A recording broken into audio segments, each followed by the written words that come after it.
Welcome. And welcome to another episode of More Conversations with the Average Black Man. I am Timotheus, and this is my co-host Morphine. And today we want to, get into some, a good topic of conversation. We want to discuss the top social movements and issues that have changed the society within the last 20 years. From Yes. Black Lives Matter to LGBT rights to the Me Too movement, the effects of social media on our society, that type of stuff. Right. How you feel about it, Morphine? I mean, this is going to be a good conversation today. We're only talking about the social movements that happened within, I guess you would say, my adulthood. We're not going to go too far back into history with this. We're just going to stay current, at least as current as we possibly can. We're going to break some things down. We got some clips for y'all, as we usually would do every Monday. So we're going to get into this thing. We have some, of course, some things that we want to say. Get some understanding before we dive deep into opinions about the topic, and we want to open up the lines so everybody can have their opinion and their comment and their thoughts For shared. everyone to be heard. Since we're talking about social issues in society, you the viewers, you are the society. So come on up and join the Give conversation. up them thoughts. Don't If you're don't keep them in. Just let it out. go to your page and pin the YouTube on your YouTube. I did it in the other two already. All right, all right. Yes, indeed. Yes, indeed. So let's just go ahead and jump right on into it right now. I want to talk about Black Lives Matter. Now, Black Lives Matter is a very, very important movement to society indeed. Mm-hmm. I mean, very, very important to society. It uh it its purpose was to raise awareness of police brutality that was happening within the community. Now, ha- what it grew into being, and the backlash that it faced at the end, very unfortunate because it just basically made what it set out to be a joke, which is horrible. You know what I mean? Like it was meant to show a certain thing, and then it was made a mockery. It had the anti All Lives Matter, which was basically like duh, but that's not what we're saying. Black Lives Matter is an organization that was aimed at bringing awareness to a particular thing, that thing being police brutality in the black community. You wouldn't go to a breast cancer event and be like, "Oh, cancer's bad." You know what I mean? Like, but I digress. I digress. Because- but I digress. So let's get to one of these to the good precept. All right. We're gonna get to the meats and potatoes of all this. Okay, so let's start with the introductory. Introduction. You wanna go straight to the clip? Yeah, let's see what they talk about because we can build off of this. All right, we started with what? Black Lives Matter. I want to start using this page to talk a little bit more about community organizing and like how to get started in that. First, I do want to talk more broadly about social movements. So, a social movement is a purposeful organized group that is striving towards some kind of common social goal. In 1966, a sociologist named David Aberley identified 4 different types of social movements. There are alternative social movements, which seek limited changes to individual thoughts and beliefs. Think recycling. And there's reformative social change, which is trying to change something specific, but for a really big population, like the women's suffrage movement. Then redemptive social movements seek like a radical personal change or basically like a spiritual change. These are like religious movements. And then revolutionary social movements are looking to change everything about a society, like the civil rights movement or the current anti-imperialist movement. There are also different stages of the social movement, and these were described in the 60s by another sociologist named Herbert Blumer. Bear with me.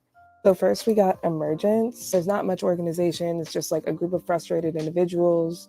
The movement is a lot of times catalyzed by an initiating event. So like Black Lives Matter would have been catalyzed by the murder of Trayvon Martin. Then we got coalescence, and this is when people join together and start to get organized. Then bureaucratization. This is when the organization is the strongest and the movement usually gains political power. This leads to success, failure, co-optation, repression, or mainstreaming. And then the movement goes into decline. A decline is not necessarily bad, especially if the movement is a success. The women's suffrage movement was successful, right? Women got the right to vote, white women at least. Example of a failed movement is the Occupy movement. When a movement is co-opted, it becomes a part of the system that they're trying to dismantle. Labor movements are pretty susceptible to this. Repression is self-explanatory, right? And there's mainstreaming, which is different than co-optation. Think like the birth control movement. It's still kind of contested, but largely birth control is normal.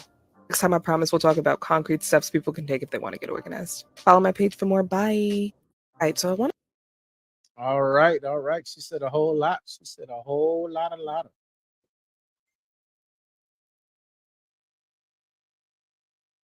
You on mute. You on mute. You on mute. If you talking, Where do you we on. want to start off? Where the fact, because she broke down this thing all the way.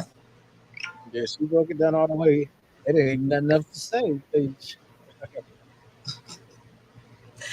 Listen, in our notes, I'm gonna go back to the notes.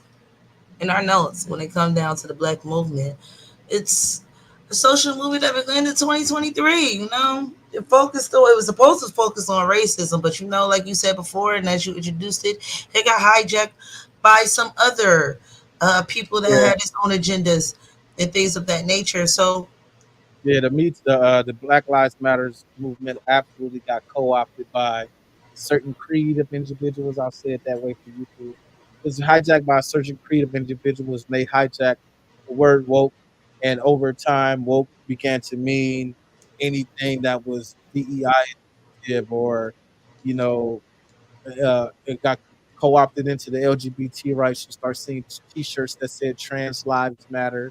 No, it opened up a whole lot. right. And another thing that happened is after that happened, it left.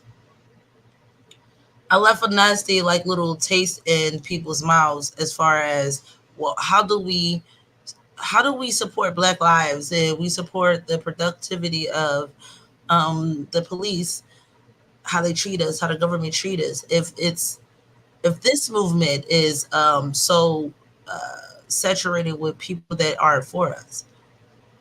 So where do we go now? What's the next Black movement? And if we do have a next Black movement, are people going to respect us? Was the whole thing for the of the infiltration of a Black movement? Was it for uh, how can I say? So the next Black movement, someone wouldn't take so seriously. It was to take the seriousness of it. Welcome to the stage, Mrs. Fields. And I think I don't think there'll be another Black movement because there's so much contention amongst the Black community itself. The conscious community itself. Look how many different factions are in the conscious community. So, I don't think if we can't agree on something to stand on, I don't think there'll be another movement. You know what I mean? But the conscious community, we don't even agree on being Black. You know, Well, yeah, we can't even agree on whether we want to be Black, whether we want to be African American, whether we want to be what is it? What is it? Foundational Black, whatever the hell they came up with nowadays. Hebrew Israelite, Comedics, Nuwapians. The list goes on and on and on. That part.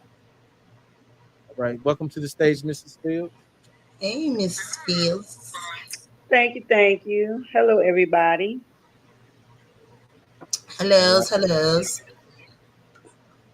So yeah, we're just Um, going over these social issues that have changed our society within the last 20 years. Those movements being the Me Too movement, Black Lives Matter, LGBT rights, and the impact of social media on our society.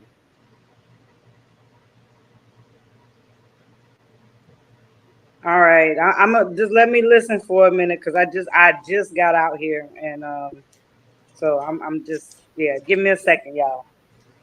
No worries, no worries.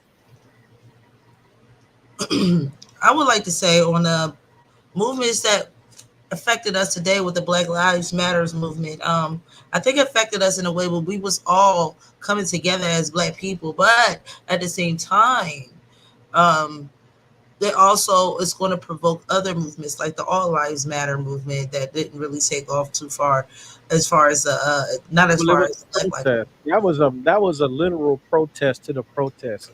Yeah, I there was a per- protest to the I protest. personally, this is my opinion. My opinion, emphasis on my opinion. To me, all lives matter was racist. They tried. They were trying to say the Black Lives Statement was racist. Black Lives Matter was racist, but that was just the name of the organization that was targeted at bringing awareness to police brutality in the Black community. You wouldn't go to a breast cancer event and say all cancer's bad. You know what I'm saying? You just wouldn't do that. It Well, was just I think that I would add, as far as BLM, knowing now what we didn't know then, it had a impact on things going forward because, you got to remember they were exposed for a lot of things, pretty much scamming people. So now it's going to be less people trying to make a movement because it's always going to be that skepticism on, okay, is this really a real movement or is this another BLM movement where Right. they're just kind of channeling and funneling money from the people and not really doing anything. So when people do things like that, then it hurts further movements that could better the communities in our people. So I think that one was kind of fucked up. Well, no, not kinda. It was fucked up. But again, what they did kind of makes it hard for the next person to come along and try to do something genuine because everybody's always going to have questions. Well, and on yeah. top of that, I don't know if you were on when I said on top of that, it got co-opted to where the word woke is not even associated with Black people being aware of the situation of the systemic racism that's in place. Now woke just has a broad landscaping meaning of everything from LGBT, anything that falls under civil rights now is woke. Woke. Well, yeah. Yeah. LGBT, religious, everything like that is considered. Well, it's supposed to be, the word is supposed to be used in a way of enlightenment. Like I've been enlightened from what I was taught in the algorithm and life, the way society is made. So I'm gonna come out of that, and I'm gonna be woke from that. I was sleeping in that, so I'm gonna be awoke from that. I think that will always open doors. But that, Every but uh, that's what it like means social now. movement is going to open doors for others. Like, So, like for example, I play video games, right? There's a big blow up in the video game community. One of the biggest companies that have one of the hugest franchises, Assassin's Creed, is about to go under because, and this is what the video game community is saying. The game went woke. They put their lead character in a game that's based in feudal Japan. You know what I mean? The time of Emperor Nobunaga and the shoguns. They put a black dude in there as a samurai and they made him gay.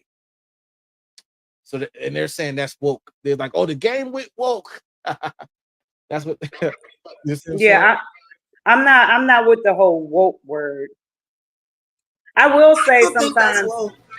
I like to say that I have been awakened from a lot of the bullshit that was indoctrinated in me, and I see through a lot of bullshit nowadays. So, but I don't use the word woke ever. I think, like you said, it's too broad now. It's like it contains everything. You stubbed your toe and you realized it was painful. Now you woke. Like everything is woke. So I don't personally use the word, but I agree with y'all. All right, let's move on. Let's move on. I don't think we need to play this second clip. I'm gonna move on to the next category, being the hashtag Me Too movement. So, Oh wow. so first and foremost, I'm gonna look into the camera. First and foremost, the movement was needed. There were instances of assault that needed to be addressed, and people needed to be held accountable. We'll start with that. Okay. Yeah. We accept that. We accept But that. but what it has, the effect of it is what we're talking about. How it's changed our society. The effect of it has been more negative than positive, in my opinion. And I'm gonna play this clip.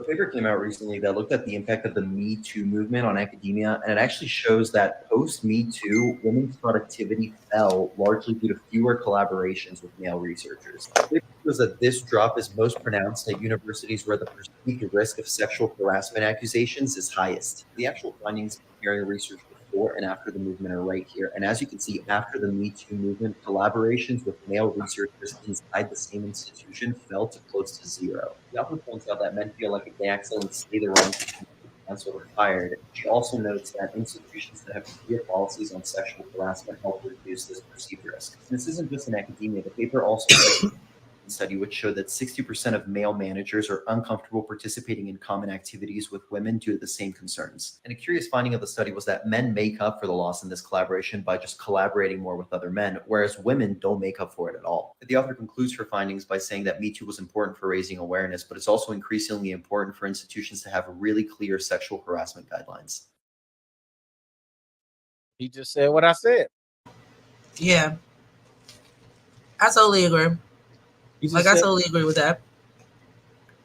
I can agree with that. The negative impact outweighs the positive, and that's unfortunate because, and what I think was the nail in the coffin that made this have a negative connotation is this one phrase that was attached to it, and that phrase is "believe all women."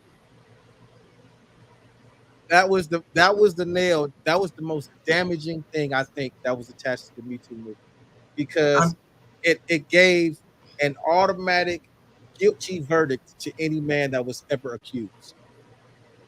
The woman could be lying, but believe all women.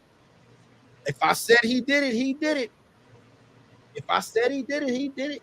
Are you calling me a liar? You calling me a liar? Oh, you're telling me there's so many women that are victims, blah, blah, blah. You know what I'm saying?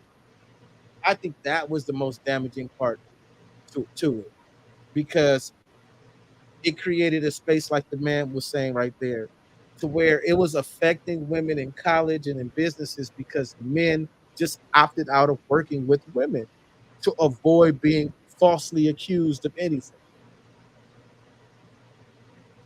And I landed. I think the Me Too movement in the past 20 years have extended to more than just women. It might have started off like that, but it extended itself more than just the women. It extended itself to men as well, being victims of men. I think to always believe the victim or the accuser, it's not good on any sides, like whether it was grape or not grape. I think it's a wrong thing on both sides, but at the same time, to believe them 100%, to believe to believe them 100%, and not to believe them 100% is a slippery fucking slope. Like either you're going to believe them or you don't. It's hard as hell to prove grape, bruh. Like that's some hard shit. How you prove that? Like, that's what I'm saying. I could have male bias, but it just like when New York City and a couple of other places came out and they said, okay, we're gonna suspend the statute of limitation for 30 days. So we're gonna suspend the statute of limitation for 30 days. Any woman that want to come out and say somebody did something to them, now is your chance. As a man, that is giving incentive for false accusations. But that's just me. I could have a male bias. I would say this: there is no way of not having false accusations or allegations. Like there is no way of not having that. Whether she says something or he, because I don't want to disclude the guys or whatever. Whether it's a he or she, you don't want to not believe him, but you don't want to totally believe him 100%. However, this one little gray area of being able to prove that is very difficult for a man or a woman. And right now in 2024, it's men that's coming out saying, hey, you did XYZ to me, or hey, you make me feel very you did something to me inappropriately. So And they're not being taken serious at all. yeah, they're not taken serious at all. At all. Welcome to the stage, Neo Love. Welcome to the stage, Neo Love. Welcome, the only one, the only love. Mrs. Fields, you had something to say. You just came off mute. Yeah, sorry, Billy was talking to me. I guess the only thing I really have to add to that is I can agree with the guy in the video as well, where, and I agree with you as well, Tim, where yes, there were certain things that were needed to be brought to light, but then people just made it very uncomfortable and made it to the point where it's like now you just don't know what to believe, when to believe, how to believe. And it kind of takes away when people are kind of jumping on bandwagons um and it takes away from the real victims that actually have been assaulted or have gone through something. And you know and like Morphine said, there are a lot of males that are coming out now as well, like, hey, when you did this, you made me feel uncomfortable. But like you said, that's not taken as seriously, right? That's a man. If I touch his butt, that's supposed to be okay. He's supposed to be flattered. But if he touches my butt, it's supposed to be a problem if I go and complain. So, like you said, the Me Too movement was, I guess it was needed, but people fucked it up. I guess that's the best way to put it. I think that's going to be the theme of this show today. How people just fucked up social movements that we probably really, really needed or still need. And they just fucked it up. But That's I what also have a conspiracy with this, though. I think it was supposed to be that way. Like, I think people, the ones that did fuck it up, that was the intentions. So you wouldn't support blindly a Black Lives Matter or someone that said they were SA or great. That it'd be a full backing of it. It will be doubts in all of these, but we ain't even done. So let's go through it. All right, so want me to play the other clip?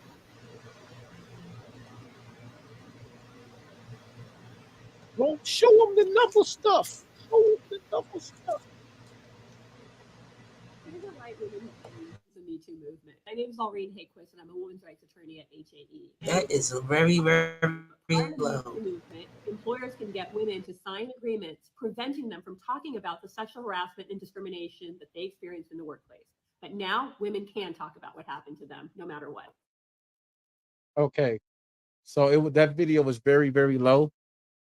But what she said is that she's an attorney and that there were HR rules in place that prevented women from talking about previous SA that had happened to them in the workplace. But now laws have been passed to where women can express freely and talk about issues of SA in the workplace, of assault. Well, yeah, I would say, yeah. I mean, like you said in the beginning, there's an environment where men don't want to work around women because they don't want to be accused of SA or rape. They don't want to even be in that position for a woman to accuse them of that. But at the same time, not at the same time, on the other end of this spectrum, women feel as though that they can't even say or talk about it because they don't want to be in a position where they're going to lose their job or they're going to be looked at differently or they're going to be a perpetual fucking victim. So there's that. Right, the stigma. The stigma that goes with it. Yeah. But that's, to me, in my opinion, that is the problem. The problem is that the minority of women that make these false accusations actually cause more harm to the women that actually are victims. Because all it takes is one or two false accusations. And then, like I mentioned earlier, how they came out and they suspended the statute of limitations for 30 days. They even with Bill Cosby, how they brung accusations from 30 years ago, like How can you prove 30 years ago? So Well, instances like that, in my opinion, are what diminish the women that actually are victims. Because it's like how I go ahead because it's crazy. no, I was gonna say I think that another question too that should also be what is considered SA, right? Because nowadays a woman can go to HR and just because he flirted with her and she's, maybe turned him down before and he's being nice to her, like, hey, your dress is pretty today. And now she's in HR, like, I told him to stop talking to me and trying to make advances at me. And they'll consider that probably, I guess it wouldn't be SA. It would just be like more like sexual harassment, which kind of falls into the same place when you come into, thinking about the workplace. But again, it falls into that area of when it's Forrest Whitaker saying, "Good morning, Jess. You look pretty today."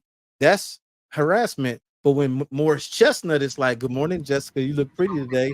That's Listen, that thing worked both ways, because men ain't going for this, The booger wolf always flirting with him and touching on him, they go to HR too.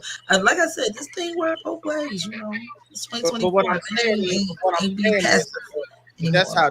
that goes part to that. What I'm saying before is that the false accusations, because what happened in both instances was the exact same thing.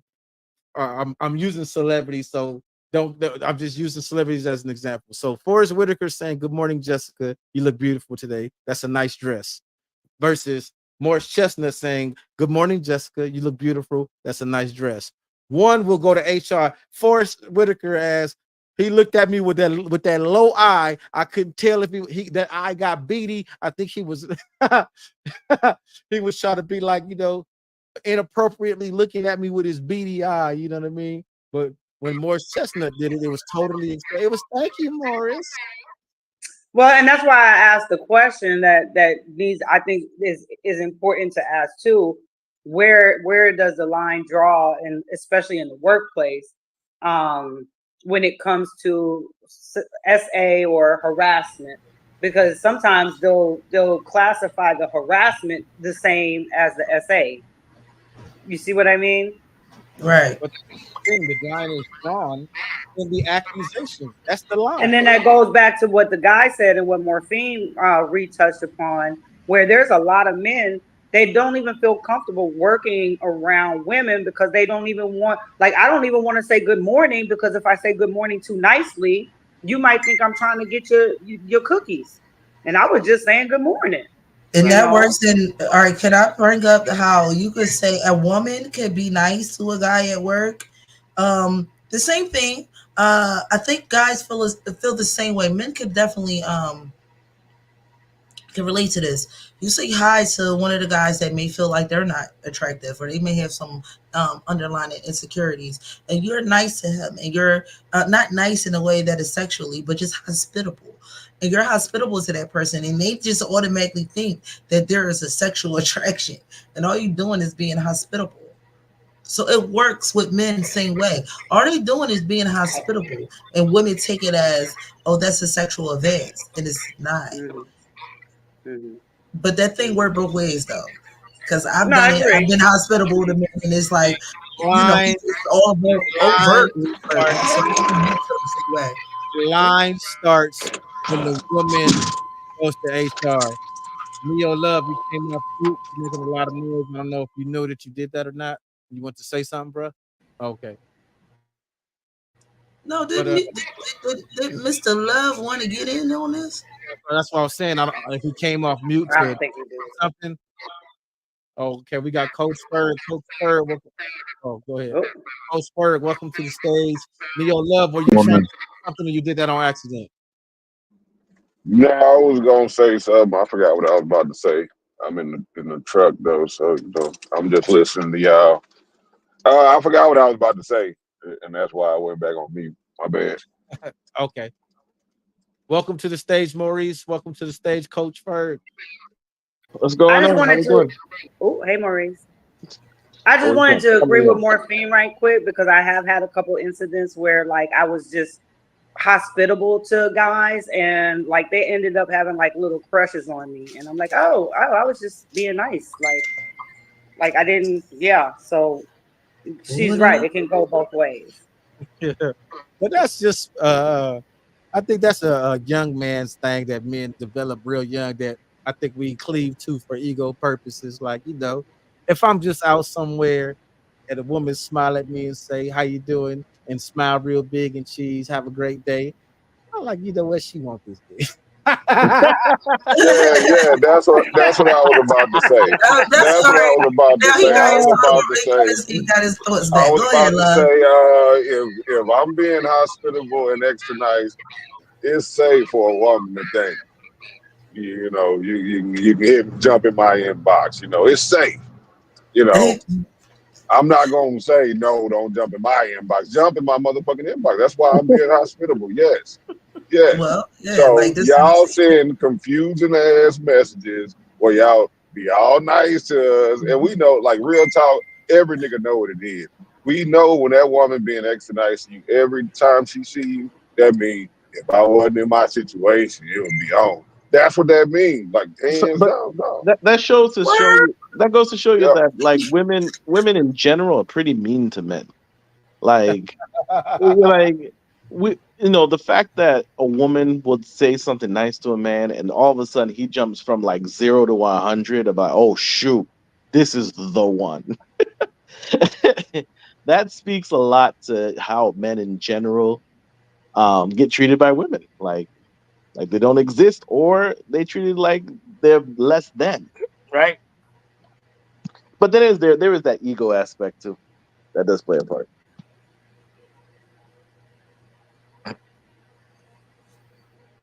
Yeah, I Anybody else? gotta cross my arms on this because all a person want to do is just say, "Good morning, how was your day?" That doesn't mean that I want to screw you. Well, you're speaking about your individual situation because I'm you No, have with to remember. Morphine on that Miss one. Fields actually agreed, and I'm sure there's other women that will agree. Just because I speak on something doesn't mean it's individual. Definitely can Hell speak No, no. for There's most a I mean, women. difference Like, between the I speak. mean, There's I a mean, like difference in the speaking. I'm explaining like you're like a piece in the whole like macrocosm of what's going on with that man, right? So if you're nice to that man, there's a whole microcosm that's whole microcosm macrocosm that's going on with that man, and Hold on, then I'm sorry to cut you off, but this is what we're talking about right now. This is exactly what we're talking about. I like your hair. Appreciate you. Oh, I like your smile too. Thank you. You welcome.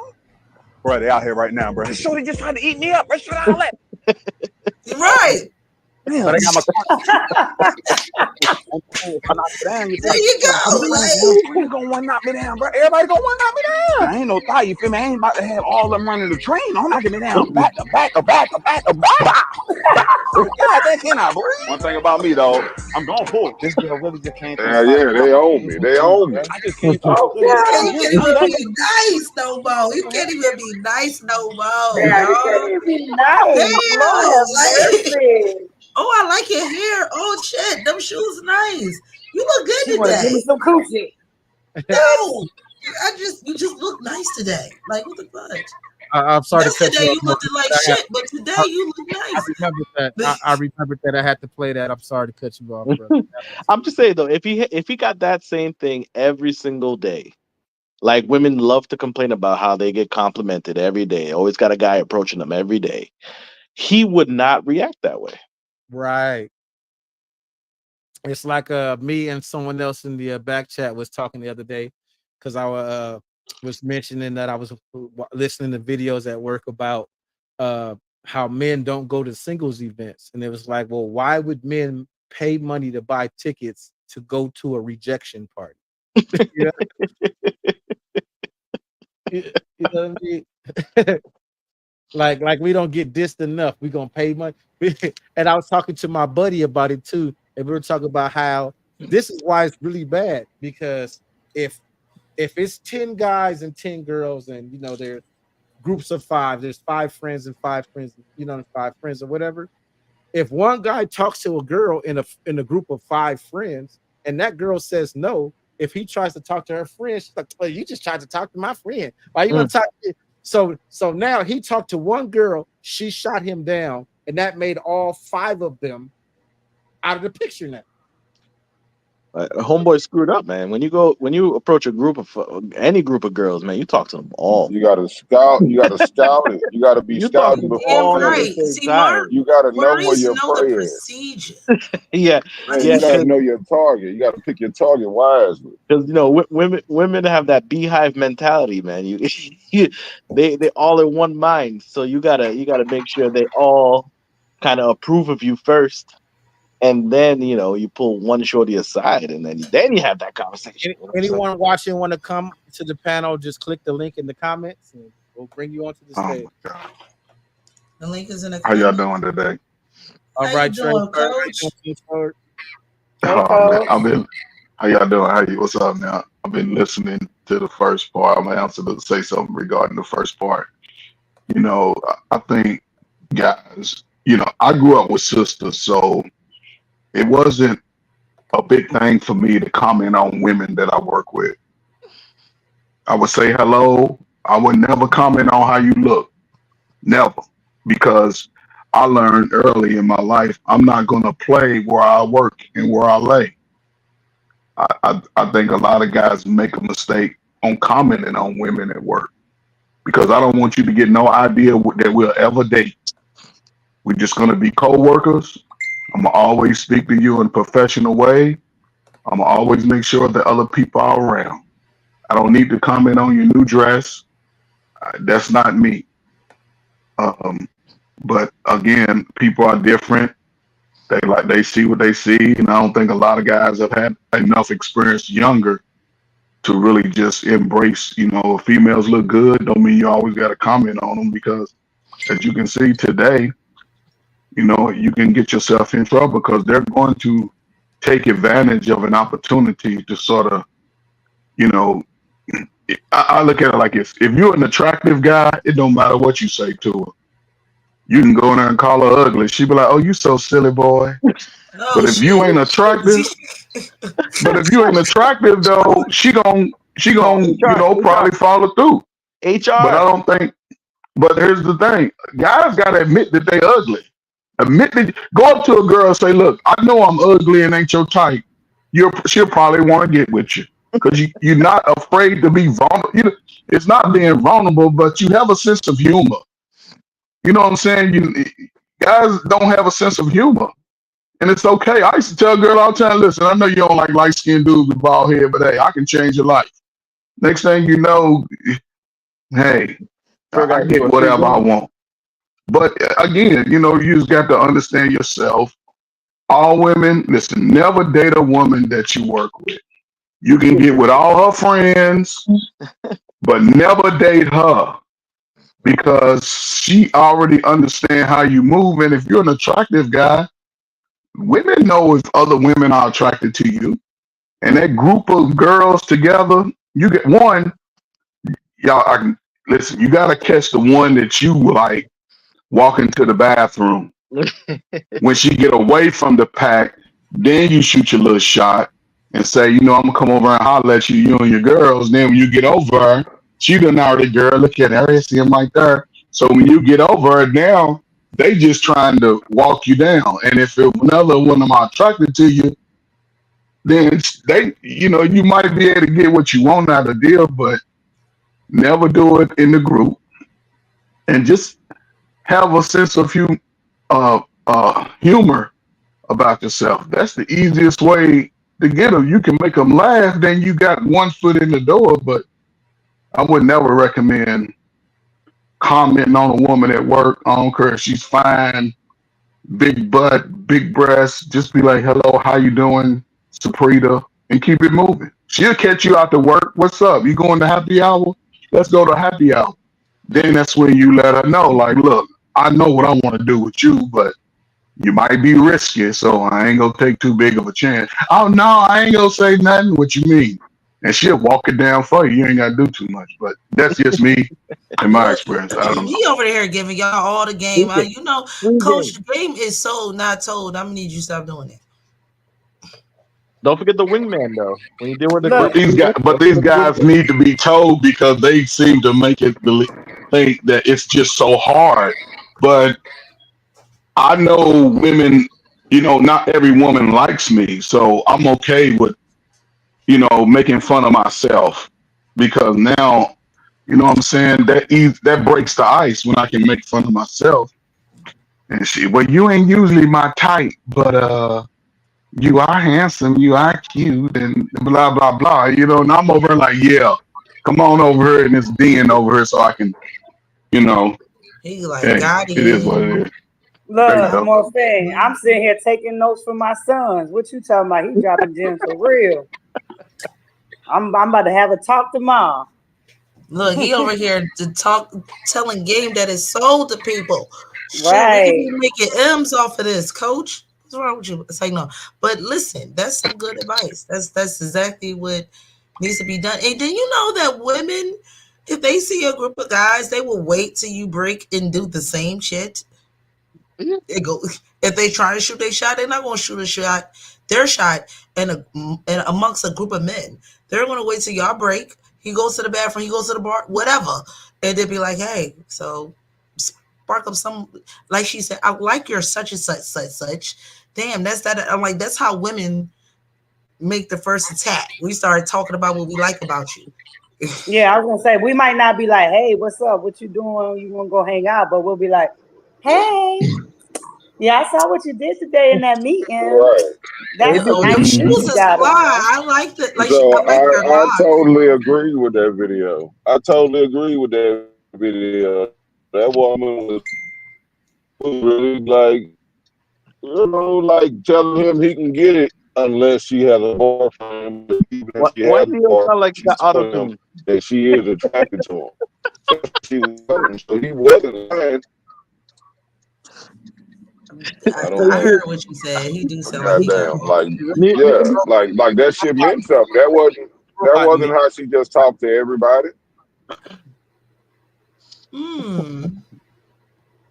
Is she No, over there That over means complimenting everybody, or is she really saying, okay, that's like I said, women do that. Like if we like you, we will love bomb you. I guess if that's what that is, then I guess we'll love bomb. But we're not like and straight also up doing what Coach said. no, but it's tone of voice too. I think I don't think guys practice the speaking from their diaphragm and knowing their tone because that tone of voice resonates through a woman's head and mind, and they're like, it's your voice. It's just something, listen, and this is about, I'm gonna be quick. I worked in education. Every day I would dress up. Every day I'm going into a professional setting. And when I would meet women, they would look at me and be like, you don't seem like you professional. But you are, because I could speak to them professional and I can speak to them slang and on the street level, but I always spoke with my voice, and I always held my chest up, not stuck my chest out, but I stand tall. If guys learn how to stand tall, stop standing with the cheerleading feet, where everybody stand with their feet slew-footed. To me, that's how women stood when I was a kid. So, men, it's about posture. It's about confidence. You look her in the eye, introduce yourself, say your name, stay away from sex, and I don't know. No. I mean, everything you're saying is exactly what it is. Because I remember you said like, some of these cats out here complaining about how it's hard. I mean, it's not. They don't actually believe it's hard. The reality is they're trying to make excuses for their cowardice, right? They're not. They're scared. It's not hard. What needs to be done? Because having a conversation with somebody else, whether they're male or female, is not hard. They've done it before, so it's not hard. But there's a certain level of cowardice in approaching and actually putting themselves out there, like they're actually interested in you, and that person may not be interested in you back. But is that cowardness or is that That's maybe more cowardice. fear of rejection? That's the same thing. Period. What's the difference? Well, I mean, No. but no, I think there's a slight difference. I think that the Yeah. cowardness comes from the fear of rejection. Like, I really like this woman. I want to tell her she's beautiful and that I'm attracted to her and that I would love to take her out. But maybe I'm not, 6'2". Maybe I'm not, the CEO, and maybe I'm not attractive, All right, per let's define standards. So then it comes cowardice. to more of a fear of rejection No, versus cowardness. no. Let's define cowardice. Cowardice is Exactly. like directly No. based on fear. I agree with it. Before you go, I agree with it. I agree with what she's saying. That's not necessarily cowardice Explain my because point. we just got through talking about like the shit that can go on at work. That shit can go on anywhere. That sexual harassment charge that can go anywhere. You know what I'm saying? It's a different day, a different age, and the stakes have been raised. It's no longer just the worst that could happen is no.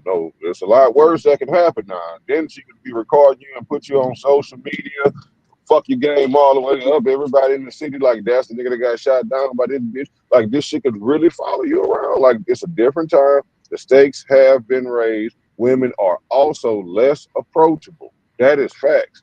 All right, That's but not in somebody. That's not in somebody. That's not in somebody's mind. That's really what it is. Women, when people say it's hard to approach women, that's what they mean. No, I don't care who you. I don't care who you talking that's about, not what bro. they mean. I don't That's care what they who mean, you. and that's Yeah, not what you you said talking it's about. not hard to you. You said it's not hard. No. So I how was speaking to the what Phil fuck, was how the saying. hell you got an opinion on it and can say that's not what they're talking about when you're not the one Because talking I'm about it. addressing You something say it's not specific. hard. Listen to You're what I'm addressing saying. something You're completely one of the different. ones that's saying it's not hard. I'm talking about No, the I'm ones that saying are saying it's hard. You when the cannot person then is speak talking. on what they mean by that. Oh That's Lord. disingenuous and dismissive. I'm telling you what they You're mean right. because I'm one of them niggas So, that would say that. So you're right. I can speak on it. I have more right to speak on it than you do. So I'm speaking on it. I'm telling you that's what the fuck they mean. These women All right. are less approachable than they were back in the day.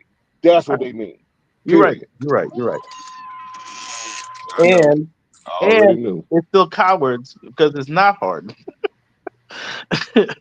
Because it is not hard. They know it's not hard. The issue is all the fear that you was talking about is not the real fear that's really behind it. Because they weren't doing it way before all this Me Too stuff. They weren't doing it back then either. So it's not All right. it's not new for them. They just attack when you're in this cowardice state, you make excuses for not doing the things that you know you're supposed to be doing anyways. I don't want to get too hung up on this topic. So since we're talking about hashtag Me Too, I want to go ahead and use that to transition into the next social issue or event that shaped our society, and that is the impact of. Which one you want to go, Morphine? You want to go to? We already went from we did we BLM, we did Me we Too. at LGBT now because we did Black Lives. We All did right, Black Lives and we just moving off of Me Too. So. All right. So the LGBT movement that started in 2004 to the present day, we want to talk about its effects and how it has completely changed our society that we live in right now. So I don't think it I want started in 2004, but I get what you're saying. well, I looked it up, and that's when it became a big deal. Conglomerate. Okay. So Okay. let me It share hit my mainstream 2004. Okay. right. Let me share my screen and play this clip. This clip is talking about the effects that it has had on society. You know what I mean? So these are a group of heterosexual men talking about how the movement has affected them. This is another thing I want to address too, because it seems like there's a lot of homophobic rhetoric that goes on with black women, and nobody in the LGBT ever holds black women accountable. We don't have women on the show say, oh, because black women in the LGBT, we have this alliance or whatever the case is. But a lot of the rhetoric that black women say towards black men is very homophobic, and nobody calls them out for that. So you could openly just say, well, y'all gay, this, that, and the third, even though they not gay. And y'all swear every black man is secretly gay, which is not a fact. There's no data to prove that. Just because a man doesn't automatically see you and want to spend money on you, then, oh, he must be gay. All right. Right out the gate. Yeah, I think homophobic's the wrong word. I just think like it's another shame tactic that women tend to use. I was about to say that. I'm like, I don't think that's homophobia. I think that's a shame tactic to use to trigger you because you might be homophobic. Well, it's both. It's both. But she used the statement in itself was homophobic. Okay. Because homophobic people, that's I don't like that name because I'm not scared of no faggots, but homophobic people will often insult gay people, use "you're gay" and shit like that. That's a homo. So whether that woman is truly homophobic or not, she used the statement, which is a homophobic statement, in a homophobic manner to try to shame this guy who she knew wasn't gay. Yeah. I think it could work. Gay. Oh God, who is that? What's going on? G at me, get at me, gang. Welcome to the panel. What it do? All right. We're just talking about social issues that have changed our society that we live in the last 20 years. We've already covered Black Lives Matter. We already covered hashtag Me Too movement. We're just now getting to the LGBT movement and how it has changed the society and how we interact now with individuals because of the movement. I want to play these two political clips. I have one from Kamala and I have one from Trump. So if you guys will bear with me, who you want to flip a coin? Who you want to hear? I want to hear Kamala first, and then we're gonna do Trump. Let's go. That's how we do it, ladies first. Yes, let's get it.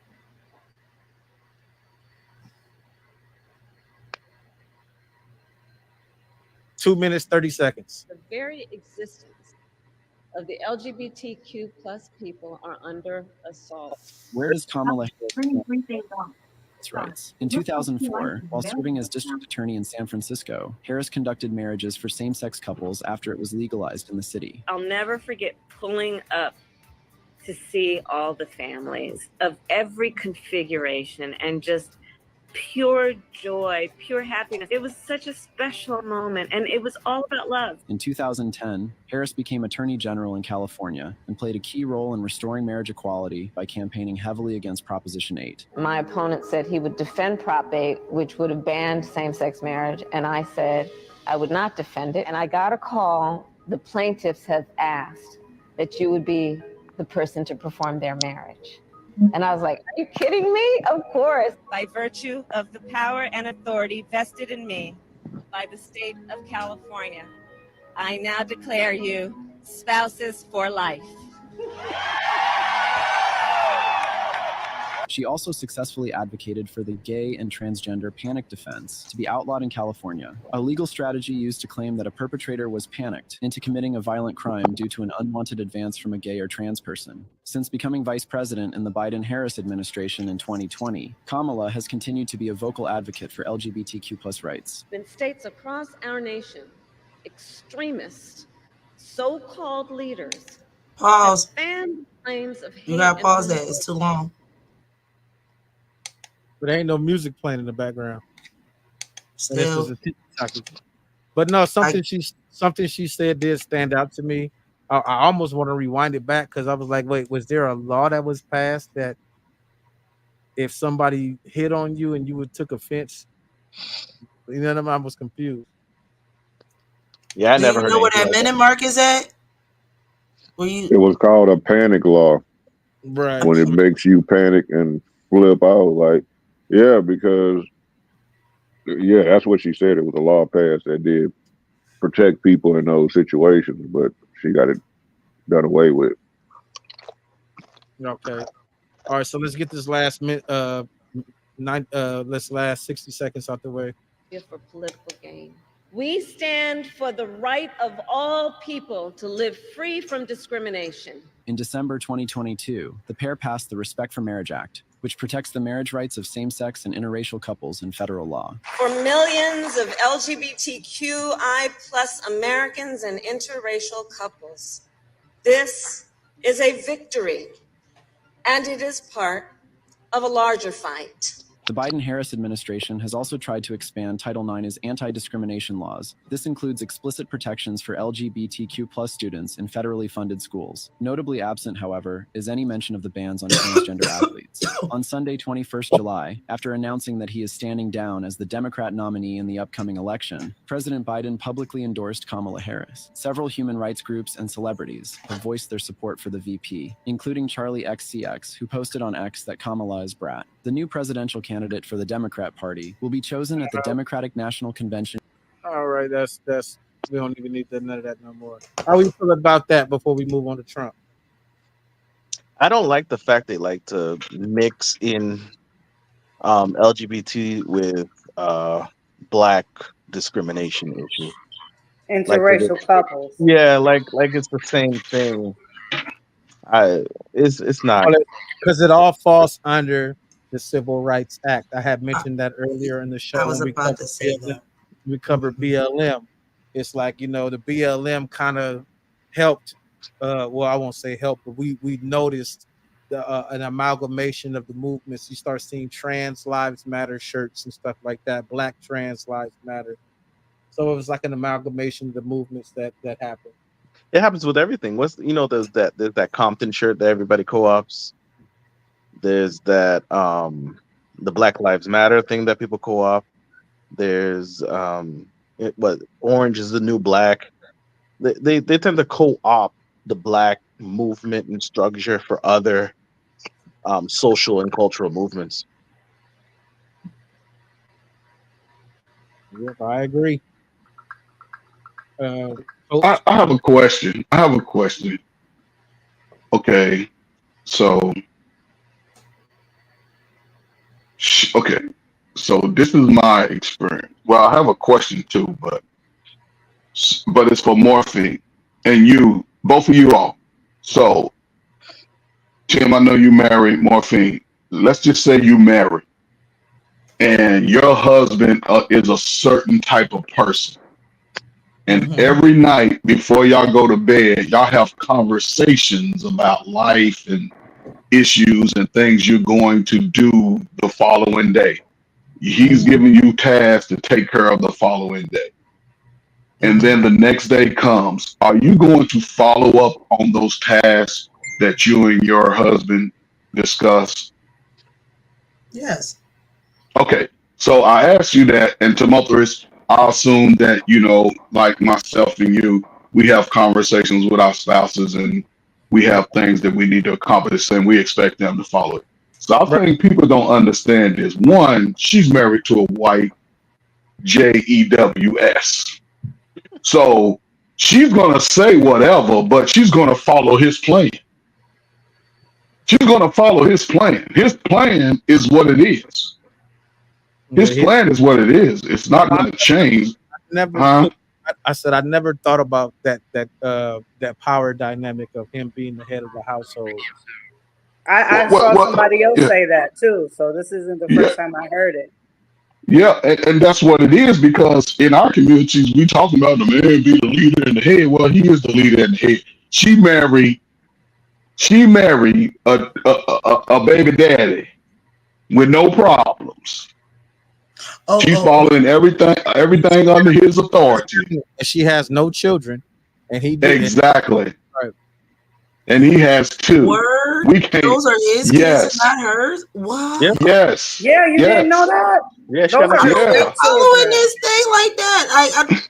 I don't like her, so why would I? Okay. There was a clip that went no, those are his children, and she raised them. I'm like, word? Yeah. Hey, kids look like Blanket in Paris, you know, and you know, Blanket has nothing to do with Michael Jackson. Yeah, but see, I say that.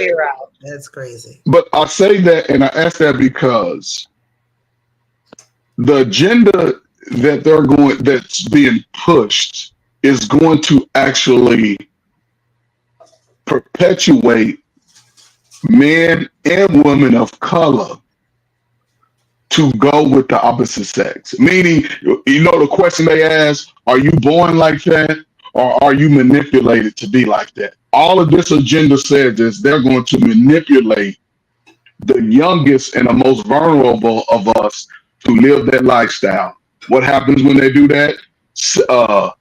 Marriage rates go down, reproduction rates go down.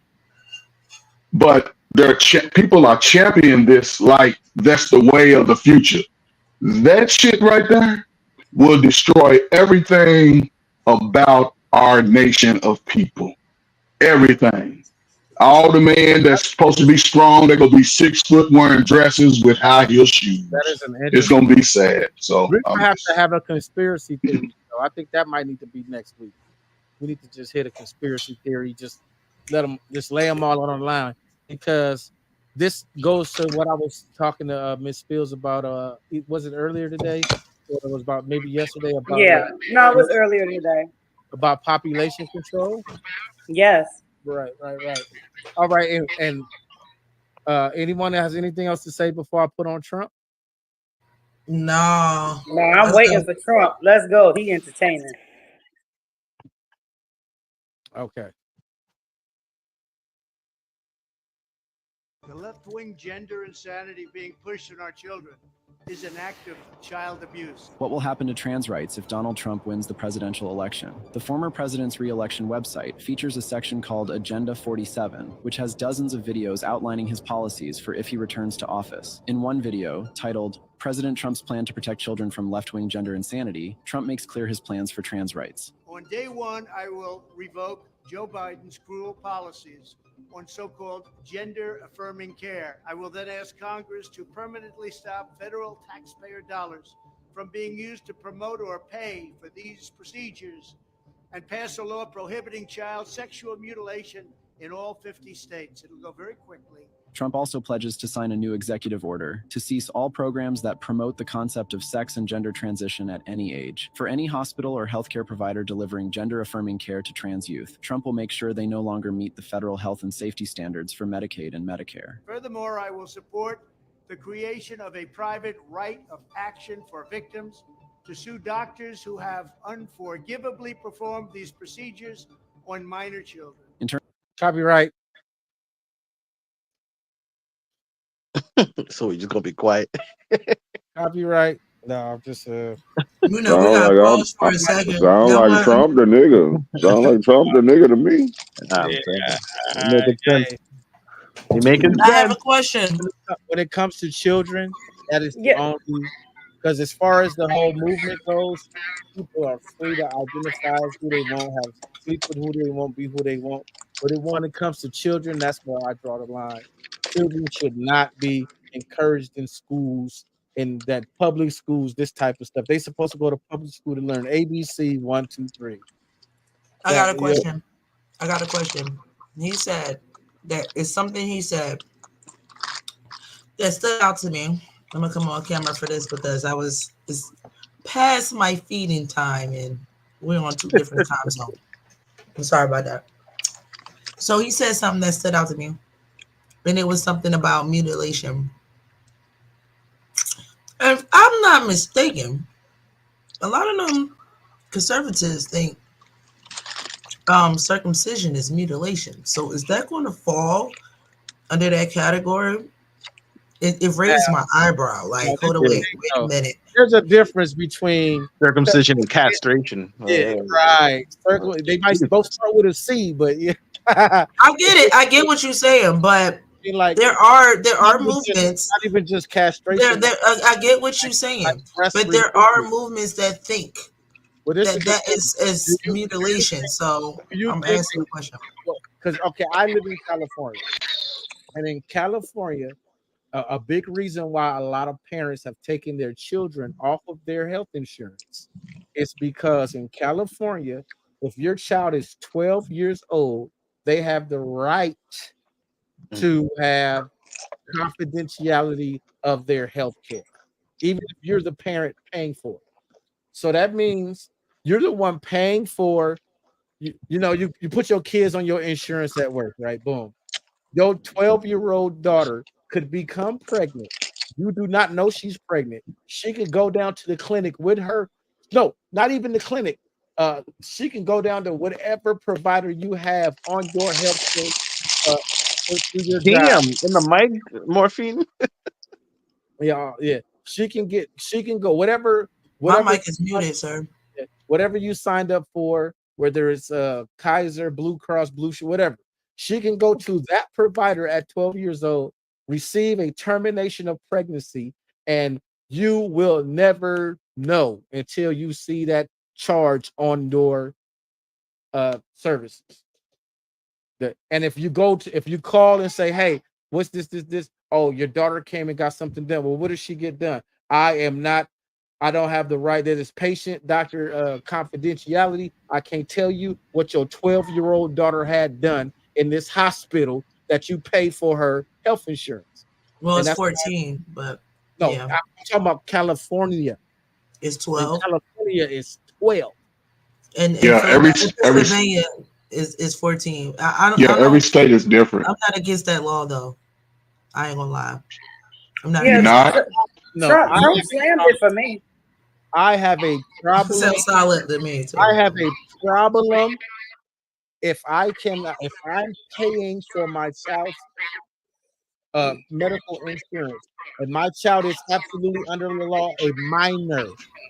And as a minor, the law says that minors cannot make decisions for themselves without the consent or knowing of a parent or guardian. But yet, when it comes to this, it supersedes it. No, I'd like to give an example if that's okay. For those that don't know, my husband is a teacher. And so, for example, if a student, let's say his name is Keith, right? But he goes by Kimberly.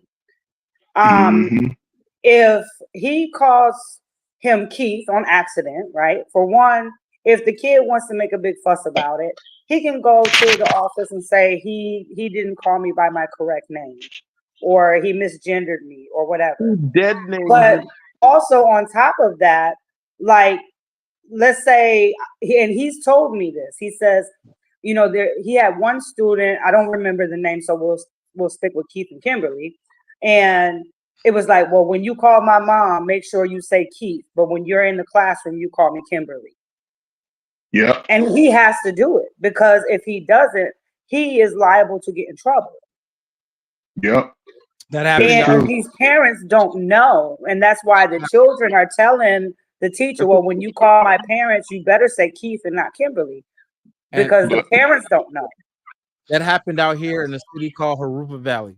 There was a female teacher that contacted the parents and told the parents, I'm not sure you're aware, but your student comes to school dressed a certain way, goes into the restroom at the beginning of school, changes, and then presents a different way. That teacher was fired. Yeah. Yep. That teacher was fired for letting a parent know the behaviors of their child. That is wild to me. That is wild. But that's horrible, because there is no law about the teacher-student confidentiality like the doctor shit. The doctor shit I can kind of understand. I don't like it. I don't agree with it. It should, if they're a minor, they should have to alert the parents of anything. But here's the problem I have with it. But on that one, hold on. But on that one, that's the school. There is no law saying that the teacher has any confidentiality, anything with the student. There's too many kids getting essayed and everything else. Why the fuck is there any confidentiality between the teacher and my student? Right, I agree with Neil. Well, that's because there may not be a law like in concrete or written, but it's a law, like, because they know that if they go against the grain, they're going to lose their jobs. We had a guy here in Virginia, not my part of Virginia, but a teacher. He just won a 575 million, not million, I think it was just thousand, but still 575,000 lawsuit because they fired him because he refused to call students by the pronouns that wasn't assigned to his to their gender. And he stated it is because of my religious belief. And when you look into his background, like he's like a Catholic, been that way all his life, and you know, that type of dude, right? So I believe that it's because of his religion, not because he just don't like you, but my religion says that you are a female and you are a male. But he got fired for that. But that's the difference between Christians and Catholics. Catholics have a sick way in a sense, and Christians, they just feel like they can do whatever. Now, the problem is this, what I've seen working in education. Ninjas just don't show up for shit. They send memos out that follow it that year before. They put it on the school website. A lot of ninjas don't even know don't even know the password to the student portal. A lot of ninjas just talk shit from my experience. They put all of this information on the school portal saying this is what's going to happen. And ninjas don't show up. They complain after the fact. If you're not engaged, and I'm not saying nobody here, I'm speaking to other people outside of this space here. Ninjas don't even get involved with the children's life once they reach a certain age. They don't go to the school. They don't ask questions. They don't go in their fucking kids' room and shit, rooms stinking and shit. They leave these kids to figure that shit out. Then they act surprised. I don't know why he like that. But you let your brother dig in his booty all his life as a kid. You just left him over people's houses and he started. A lot of this shit is perpetuated. It was considered a mental illness until the late 60s. Okay. But when they started bringing out this birth control and all this single part, man, a lot of this shit can be wiped out if people stand together. Other than that, the ninjas are gonna suffer all day long. So let me pull up I got the law pulled up. So the law that protects students against sexual identity in high schools in the United States is primarily covered under Title 9 of the Education Amendment of 1972. Title 9 prohibits sex-based discrimination in any school or educational program that receives federal funding. Over time, this protection has been interpreted to extend to gender identity and sexual orientation. In recent years, the United States Department of Education and the courts have expanded these interpretations to protect LGBTQ students from discrimination based on their sexual orientation and gender identity. Some states also have added additional laws that explicitly protect LGBTQ plus students in schools, such as California's School Success and Opportunity Act, which specifically addresses the rights of transgender students in public schools. So yes. There is law that does it. Yeah. Timotheus, really quick. The Title 9.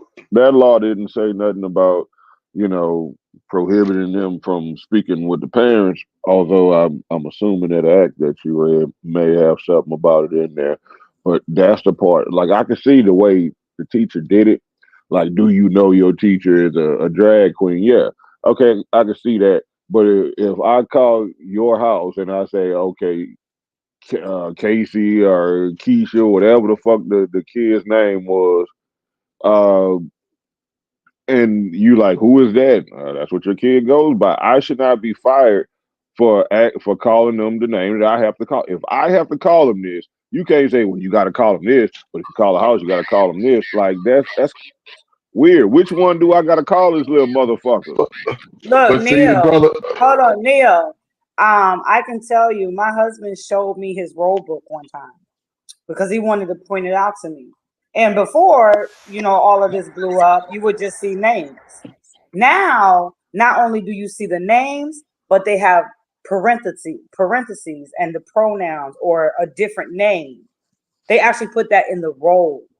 Yeah, I get Yep. it. I get it, but I'm just Yeah. saying, like, I don't know the legality of it. Like, could that teacher sue the school board because you shouldn't have like I don't know. But I can't tell somebody to I call mean, me Neo, but when you he see me in person, I'ma sue you if you call me Neo. I It would mean, have he to be could, litigated all I the way mean, up to the Supreme Courts and stuff. All right, I'm let just me but saying again, he could, but that just doesn't remember. Do you know the famous line? You're free to do what you want, but you're not free from the consequences. So yeah, he could do what he Yeah, wants to do, no, but no. he's not gonna be free from the I'm let, consequences. just let- saying people can fight. Kind of what he's saying. People show up after the fact. This is the shit. The time people should be fighting it. Don't just go and go with it because the longer you go with it, the harder it's gonna be to fight later. Yep. right. So let me get this last 60 seconds of Trump out the way. Can I read In this terms of one thing right quick? Go ahead. Yeah, there was this law that came out back in 2020, I remember. And I didn't realize until it's actually an update to something that was already ridiculous that was going on in California. But let me read it right quick. It says in September, a new law signed by California Governor Gavin Newsom amends a former law by giving judges discretion on listing an individual as a sex offender if they have consensual anal or oral sex with a minor age 14 or older. This type of judicial discretion is already granted in statutory rape cases involving a man who has vaginal sexual intercourse with a minor. However, it didn't include circumstances in where an adult engaged in consensual oral or anal sex with a minor. Just so y'all know what's going And on in how did California. I'm trying to understand how did that even pass? But because in California, the legal age of consent is 18. So how that whole law is a contradiction to the Yeah. legal age of consent. So is it pretty much saying that like it's illegal if it's between a heterosexual, not couple, but No, two no. heterosexuals, but it's okay if it's Basically, No, what he's saying what it is what law it is that overthrow old 100-year-old sodomy laws. That's sodomy was a crime. So it's overwriting sodomy line. oh. no, It's but I mean what laws conform. What I miss, I had to step away. What I miss? yeah, what you gotta be careful not to overlook is that sex with a 14-year-old girl or boy, as long as you're a man, if a man has sex with a 14-year-old girl or boy, it's left up to discretion from the judge on whether or not it was actually rape. so listen to that whole verbiage, right? What it's basically saying is, you ugly ninjas that have sex with a minor, you will go to jail. But Yep. these ugly ass white men that have sex with a minor, we're gonna pat them on their back, tell them not do it again. That's all it is. Yep. The law is going to be manipulated based on the color of your skin, point blank. Makes sense. But again, as a man, you don't put yourself in that situation with a minor. If it ain't your slow ass kid, you make sure you have another adult of the same sex of that kid in the room with you when you speaking to them. You don't go into no room, no office, no bathroom without and if you do have to go to the bathroom, you leave the door open to the outside. You don't shut no doors. I'm sorry. Yeah, your sound is choppy, but I just want to get this I'm sorry. last 45 seconds out the way. Education, President Trump will introduce severe consequences for any teacher or school that suggests a child could be experiencing gender dysphoria. We will promote positive education about the nuclear family, the roles of mothers and fathers, and celebrating rather than erasing the things that make men and women different and unique. Finally, if Trump wins the presidential election in November, he will ask Congress to pass 3 bills that establish that. 1. The only genders recognized by the U.S. government are male and female, and they are assigned at birth. 2. Title IX prohibits men from participating in women's sports. In other words, banning all trans women from competing. 3. Parents must give consent in order for their child to change their gender identity. No serious country should be telling its children that they were born with the wrong gender, a concept that was never heard of in all of human history. Nobody's ever heard of this, what's happening today.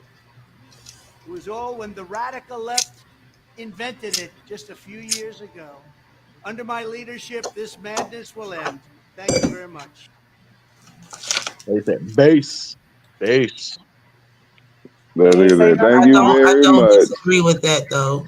I would Under say my that. leadership, What's this some of madness it? will end. Thank you very much. I feel like he lying. Like don't get me wrong, but like as a Christian, if you're going off what these people saying, he's saying the Christian thing. He's saying No, what. he's not. Yes, he is. No, he's not. Yes, he is. He's doing something about it. The Christian voice is saying. What I'm he's sorry. saying, Kamala was what it- supporting the LGBTQ. Trump was against it. I've heard both of the videos. I see what Kamala's stance is on it. She's supporting this shit and supporting all this craziness. Trump Can I is saying point it's gonna something? stop. Can I point But something here- out? Before anybody says, Go ahead. Trump is pulling on a trigger for America, and Camilla is pulling on a trigger for America, but it's two different Right. spectrums. Trump is pulling on the kids, and Camilla is pulling on the adults. So I don't think you can say, "Oh, she's for." Kids getting fucking mutilated at 14, 15, want to cut their No, little that's not what titties. I'm saying. I don't. Okay. Yeah, no, Well, that's not what I'm saying. I'm but saying her laws her laws were pro would allow it. LGBTQ, and it's Exactly. probably She was gonna gonna allow go. it. But I'm not There's trying to say. isn't there? I'm not. What I'm saying is I'm not trying to say that she's pro kids getting all this shit done. I'm not saying she's against it, but her laws are not going to stop it. She's promoting. She's trying to help the LGBT community. Trump is trying to slow their fucking progress down because they're doing too much. That's what I'm hearing from both of them. But you have Is Trump gonna actually go through with what he's saying? Probably not. But here's the thing: if you listen to him, he didn't say adult people can't do what they want to do. He's focused on kids. Yeah, that's what I was That's saying. all he Like ever he's said. focused on Youth, children. kids, children. Like once you get old enough and you can do whatever you want to do, hey, that's on you. But just make sure you pay for it your damn Right. self. Because I don't want to pay for it, and the taxpayers shouldn't have to pay for it. But at the same time, we shouldn't be indoctrinating our children in that. I mean, I've made this example many times before. Monica wants to be a mermaid, like a real life mermaid, right? Am I supposed to go chop her legs off and get her a fin and put her in the water because she thinks she's a mermaid? No, she's 4. And you have a lot of people who are following that line of thinking, which can also be included in the Me Too, because me too. My kid's transgender too. Yeah, my kid's 18 months and she's a girl, but I took her shopping, but she wanted a dump truck. She didn't want the Barbie, so she must be transgender. See the So you have a lot of nuances that goes along with that, and that's what he's trying to stop. the language Not adults living their lives. The language that you're using is where is, in my opinion, is key, because by calling it gender affirming surgery, gender affirming treatment, you're not calling it what it is, and that's plastic surgery. Plastic, where anywhere is plastic surgery paid for by taxpayer money? Where can someone say, I have low self-esteem, I'm a size A cup, I get picked on, I need bigger boobs, and the government I need pays that. it. I need that reform right now. I would like that. No, you don't. No, you don't. No, you don't. No, you don't. No, you don't. No, you don't. There is no government program that allows people to get plastic surgery. If you Okay, want but Tim, plastic surgery, which is an elective surgery, you have to pay for it yourself. So Tim, real quick, because I know that you're quick with your fingertips there on your computer. Isn't there an inmate right now that Kamala? Well, I'll just say this administration. I'm not gonna point fingers, but he's about to get a transition to a female. He's in prison, and guess who's gonna pay for it? Taxpayer dollars are gonna pay for it. And if I'm not mistaken, I'm gonna say she, because I don't want to be wrong. She pretty much signed off on it and put her stamp of approval on it. Now, this man is in prison saying that if he doesn't get that gender affirming care, that like he might die. So now the state has forced them to give this person a gender reassignment, and it's going to be done obviously under taxpayer dollars because he's in jail. Well, a percentage of taxpayer dollars and the rest is corporation, but yeah, I get what you're saying. Yeah, there's I an underlying agree. problem here altogether, There's that. especially when you're dealing with the medical industry in general, because at some point we switch from trying to make humans or bring humans back to homeostasis or a normal state of being. We're trying to alter them to an alternative state altogether, which is it's something I, that switched in our and then when trying to switch them to that alternative state, we're calling that's their normal state All right. rather than trying to get them back. Because the only reason you went to the doctor is because something was wrong, right? There's nothing wrong with these people, or what is wrong is not what they're fixing. Okay. So the inmate who will be allowed to undergo gender affirming surgery is Autumn. I can't say the last name. Cordelion. She has been incarcerated since 2002 and is diagnosed with gender dysphoria in 2020. A federal judge has ruled that the Indiana Department of Corrections must provide gender affirming surgery despite a 2023 state law banning such procedures for incarcerated individuals. The court found that denying this care likely violated the 8th Amendment, providing cruel and unusual punishment, and the 14th Amendment due to sex discrimination. Cordelion had a history of unalive attempts and tried self-surgery, reinforcing the court's conclusion that this surgery is necessary for her well-being. This ruling applies specifically to her case and does not overturn the broader state law. Can somebody say mental illness, please? Can somebody say mental illness? Can I say something? Can I Welcome step to in? the panel. Who hurt you? Yeah, Trump for president. That's all I want to say. You know, it's like it's a thing that with this whole topic that a lot of people they overlook is that you will not be able to change the chromosomes like the DNA that you're born with, even with the surgery. Like you're still gonna be either XX or XY, no matter what they do. So it's like me personally, I call them what they are. I don't really care. Like sue me, do whatever you're gonna do to me, but you are what you are. Right. I recently watched a live that had a big following, and it was a transgender individual speaking with the host, and the transgender woman was asserting that she was the same as the cisgender host. So I have to say that the terms that they use, the cisgender host, and basically the host broke it down to what your point is, Percy. The host basically said the difference between you and I, because even though you've had your organ removed and you have a female organ put in place, DNA mapping requires you to put a prosthetic organ in you at night while you sleep, because your DNA mapping does the same thing for that hole down there that it does for the holes in your earrings. Your body says this hole is not natural. This hole is not supposed to be there. That wound. Right. I am going to seal this up to protect the body from infection. And a cisgender woman does not have to sleep with a dildo inside of her at night to keep her organ open and keep it from closing like an earring hole.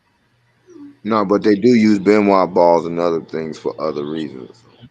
All right, but I don't want to get caught up on this too much. But that is crazy because that's a great point right there. That's a great point. Right. So I want to move on to the last topic that covers what we're doing right now, the impact of social media on our society. And this topic actually encompasses everything we mentioned before. Hashtag BLM, hashtag Me Too, hashtag trans rights, hashtag all of that falls into this.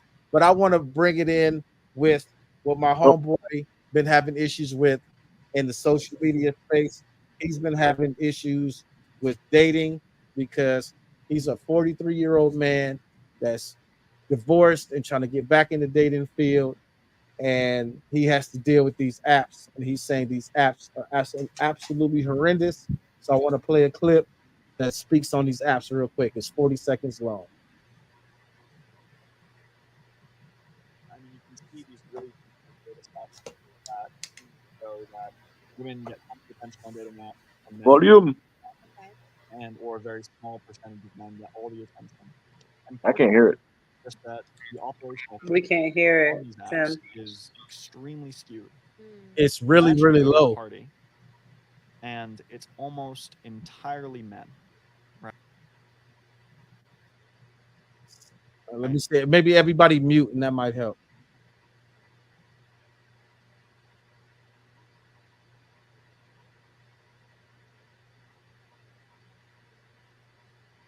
Mute myself as well.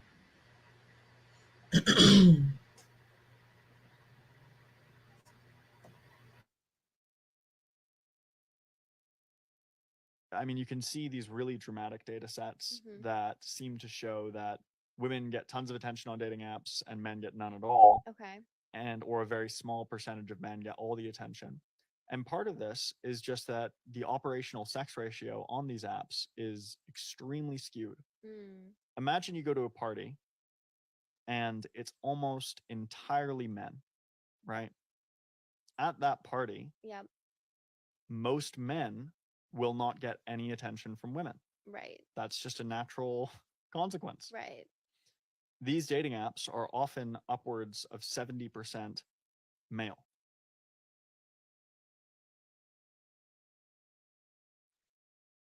All Thir- right. Thirsty dudes out there, man. That's all it is. All right. So I wouldn't say thirsty. I would say that's just how the algorithm is. Even the birth rate for a long time, there was more men. I mean, there was more women than men. But in these situations, right? Say you're in a club, women getting free. That's so there more women could come, and the ratio could be more women to men. However, you're still going to have that same dynamic where women is going to feel like, well, a lot of men aren't talking to us because, you know, they're a small group versus the mass. So I don't know. Like, would you guys even go to a place where it's predominantly women?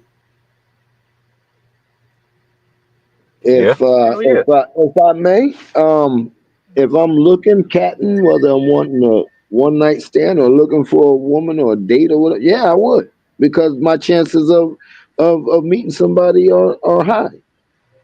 I wouldn't go if it's like, you know, if it's a couples thing, you know what I mean? People paired up, or if it's, you know, like the man said, if it's more men than women, I probably might not want to go. That's just too much chasing. You know, It all comes I down want to to go purpose. Like, why you going? If you're going out specifically to date, meet women, then you obviously want more women than men in the area. So Right, another that's what thing I'm is, saying. I don't have the clip, but me and someone in the back chat was talking about it earlier, a few days ago. I think it was Miss Ash, but how men are not showing up to these single events that are being hosted, and basically what I was telling her is like, why would men pay money to go to a rejection party? Yeah. I mean, something like It's a that. rejection party regardless on both sides, depending on who outnumber whom. You do But know that, right? again, listen, They're I don't charging everybody. this is where I think men don't understand their value. Men have to do a better, they have to start understanding their value, because like he said, why would I go somewhere and pay to meet women when I can just wait to the happy hour Friday and Saturday night, they all go roll up in the same little club? Why would I do that? It makes no sense. Because You you know what got I'm to saying? pay to go to both of these places. So do But I'd she. rather go where I can get tipsy, where I know you gonna get, you know what I'm saying, and it levels the playing field. See, in that space like that, you're gonna be under the microscope. And if one woman rejects you, guess what? Women are sort of slow like that when it comes to men, all of them will reject you. It'll just be a snowball effect. Yeah. So why even put I yourself in that situation? But Um, women I was gotta just gonna go say, through the like, same thing. It's just that y'all not as selective as if the so-called, I'm gonna just throw this out there. If the so-called righteous fair manosphere came in a group, in a singles dating group, they would probably have the same fucking mannerisms. All I'm saying is that if you outnumber a group of people, 9 times out of 10, you're going to deal with rejection. Same thing with women.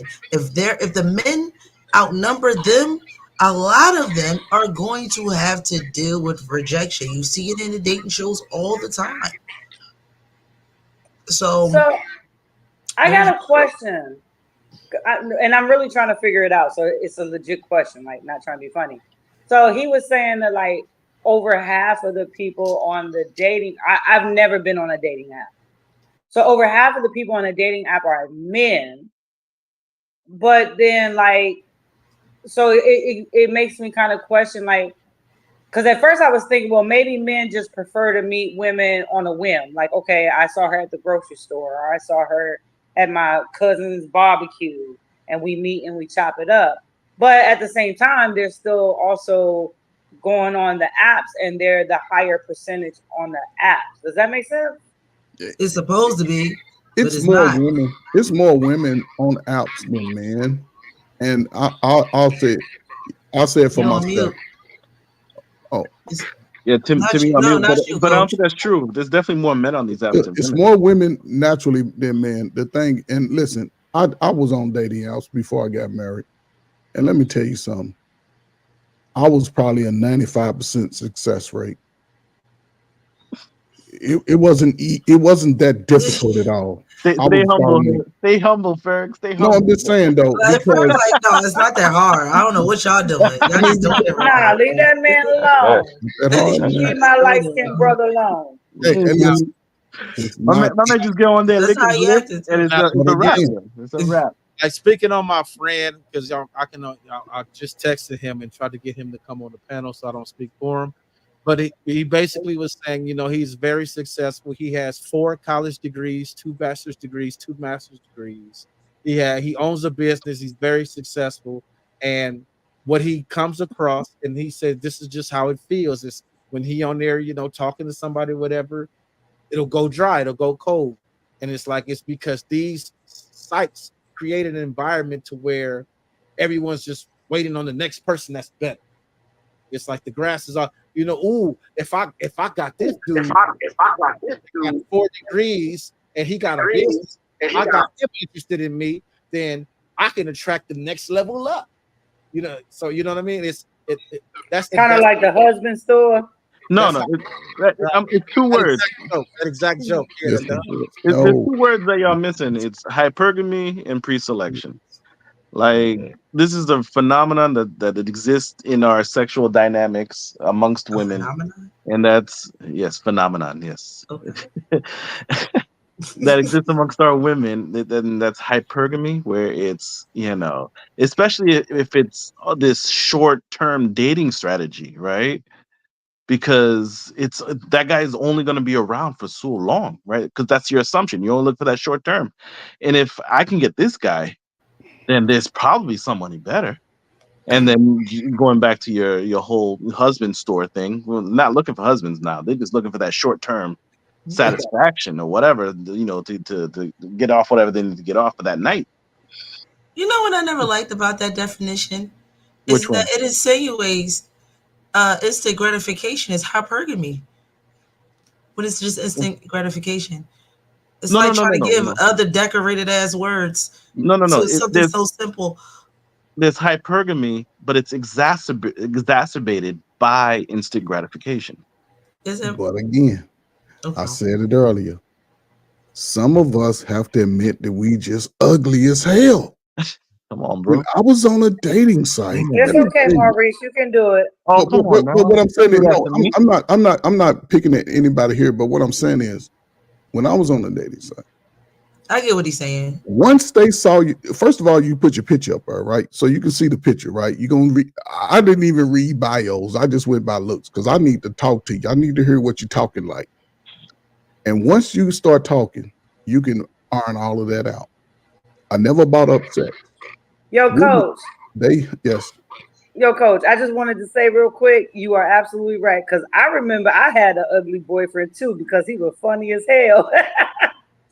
He was funny as hell. He said the right things and made me laugh. He wasn't somebody that I would normally be attracted to, but he shot his shot. He played the friend. He was funny, and he knew he was ugly. Matter of fact, I call him blacker than under the bed. Still to this day. And you didn't hurt his feelings. He probably Nope, laughed not right one bit. along with you. And that's the difference of the. Listen, man, you have to. Hold on. I'm trying to figure out why we're associating dark with ugly. No, we're not. Again, I'm light What's skinned. going on with these two light skinned people talking No, about how I'm dark light and skinned and ugly. going Hey together? man, they What's going throwing on? rocks at you, bro. They throwing rocks at you. I'm feeling it. They're knocking me upside my head, bro. No, I'm with Maurice. I feel attacked. Morphine, no, don't feel attacked. You just lucky I'm married. Just be lucky that I'm not, because then you wouldn't be attacked. Yeah, but You anyway. always play some type of game, yo. But what I'm How saying you is, doing? when I was there, And I wasn't saying he was ugly because he was darker than under the bed. That's what it sounded like. That was the No, name you gave him. Maurice. That's exactly No, what it sounded like. That's the Maurice. name you gave him when you described how ugly he was. You said, "I'm Maurice, ugly." it's okay. Maurice, I'm sorry. You accept my apology? Yes, yeah, I'm sorry, Maurice. I'm sorry. I'm just going to use myself as an example. Not all women like light-skinned dudes. Not all women like dudes with bald heads. So out of those 10, 4 or 5 of them were gone. And again, once they saw you in person, all of those little, I guess, what is it called? Those what is it, that list they got? That shit would go out the window. I meet them on Wednesday, Friday, they doing whatever. Saturday, they doing whatever. I used to run one in, run one out. They come over. Can I back that up a little? Can I build on that a little? I'm never done. been on I haven't been on dating sites for the same intentions that other people may have been. But this is what I will say. I know that I am not the 10 of all fucking 10s, because I seen the 10 and even I was attracted to it. So, I know that that's not me. However, as an average looking person, I definitely done talked my way in a lot of dudes' inboxes or interests because they just like what the hell I said. That's not the same thing, man. Like, Why isn't it? Y'all dudes do it all the time. Listen. All I did was take your book and apply it to a man. No, hold on. Let me fix one premise. Okay, Morphine. Men in groups be putting up the craziest of pictures and be like, smash or pass. And the amount of smashes that come up from these crazy, there was this, I don't know if there was a picture of this zombie chick, but she had a fat ass. It wasn't even like a real AI. It was like a zombie chick. And they put up smash or pass. The amount of smashes that came up, bro. Yeah. Like this. I'm not saying all men, but men in general, as a generality, have no lower limit of what they're willing to have sex with. Maurice, first of I ain't all, talking you about missed the whole sex. I said concept. interest, but I get what you're saying. I'm Maurice, fixing the you missed the premise whole based off concept. of what she said. Maurice, listen, a man to have sex with a snake with a dress on if he could. However, if we could go, any woman we meet, I don't care if she has the face of a goddess, the body of a goddess. If we can go ass up, face down 100% of the time, guess what he gonna do? Ass up, face down all the time. It don't matter. She ain't got to have a 10 face. If she has that body, come on, man. He gonna put kids in her. She gonna have his babies. Let's see what the Surgeon General has to say about. Oh, my bad, Percy. You want to say something? I'm just saying, whoever you're talking about, they got a poor strategy. Like if they need some tips and some guidance, tell them to hit me up. I can't with Percy. All right, let's see what the Surgeon General has to say. This is a guy talking about the Surgeon General. Yo, as much as I love social media, I think this got to stop. I mean, I don't think we're really realizing how much destruction the social media is doing. not only on a personal individual level, like where your mind is giving you ADHD, but on an intrapersonal level where we're engaging with each other. Like I see so many of these things about men and women, and men supposed to be doing this, women supposed to be doing that, but we don't even realize what social media has done to all of us on the grand scheme. Let's take a look real quick. So the Surgeon General said the threat that social media poses to children requires urgent action. And he demanded Congress to put a label on the apps, as it does with cigarettes and alcohol. The mental health crisis among young people is an emergency, and social media has emerged as an important contributor, Murthy said in the New York Times on Monday. Murthy cited several studies, including a 2019 American Medical Association study published in JAMA that showed teens who spend 3 hours a day on social media double their risk of depression. Teens spend nearly 5 hours a day on social media apps, according to a Gallup poll. Murthy said that the prevalence of social media use among kids is over 95%, quote unquote, nearly universal. But Murthy cannot unilaterally put a warning on apps. That requirement would have to come from Congress, with whom Murthy pleaded to pass a bill. Now, let me just break all of this down. Ben knew that social media caused depression, anxiety, low self-esteem, low self-worth. Let me show you a video from 2019. Let me show you a video from 2019 that I did about social media. 5 ways that social media is ruining your life. Number one, the first thing that social media is doing to ruin your life is it makes us create comparisons. When you compare your life to the lives of others. That's number one.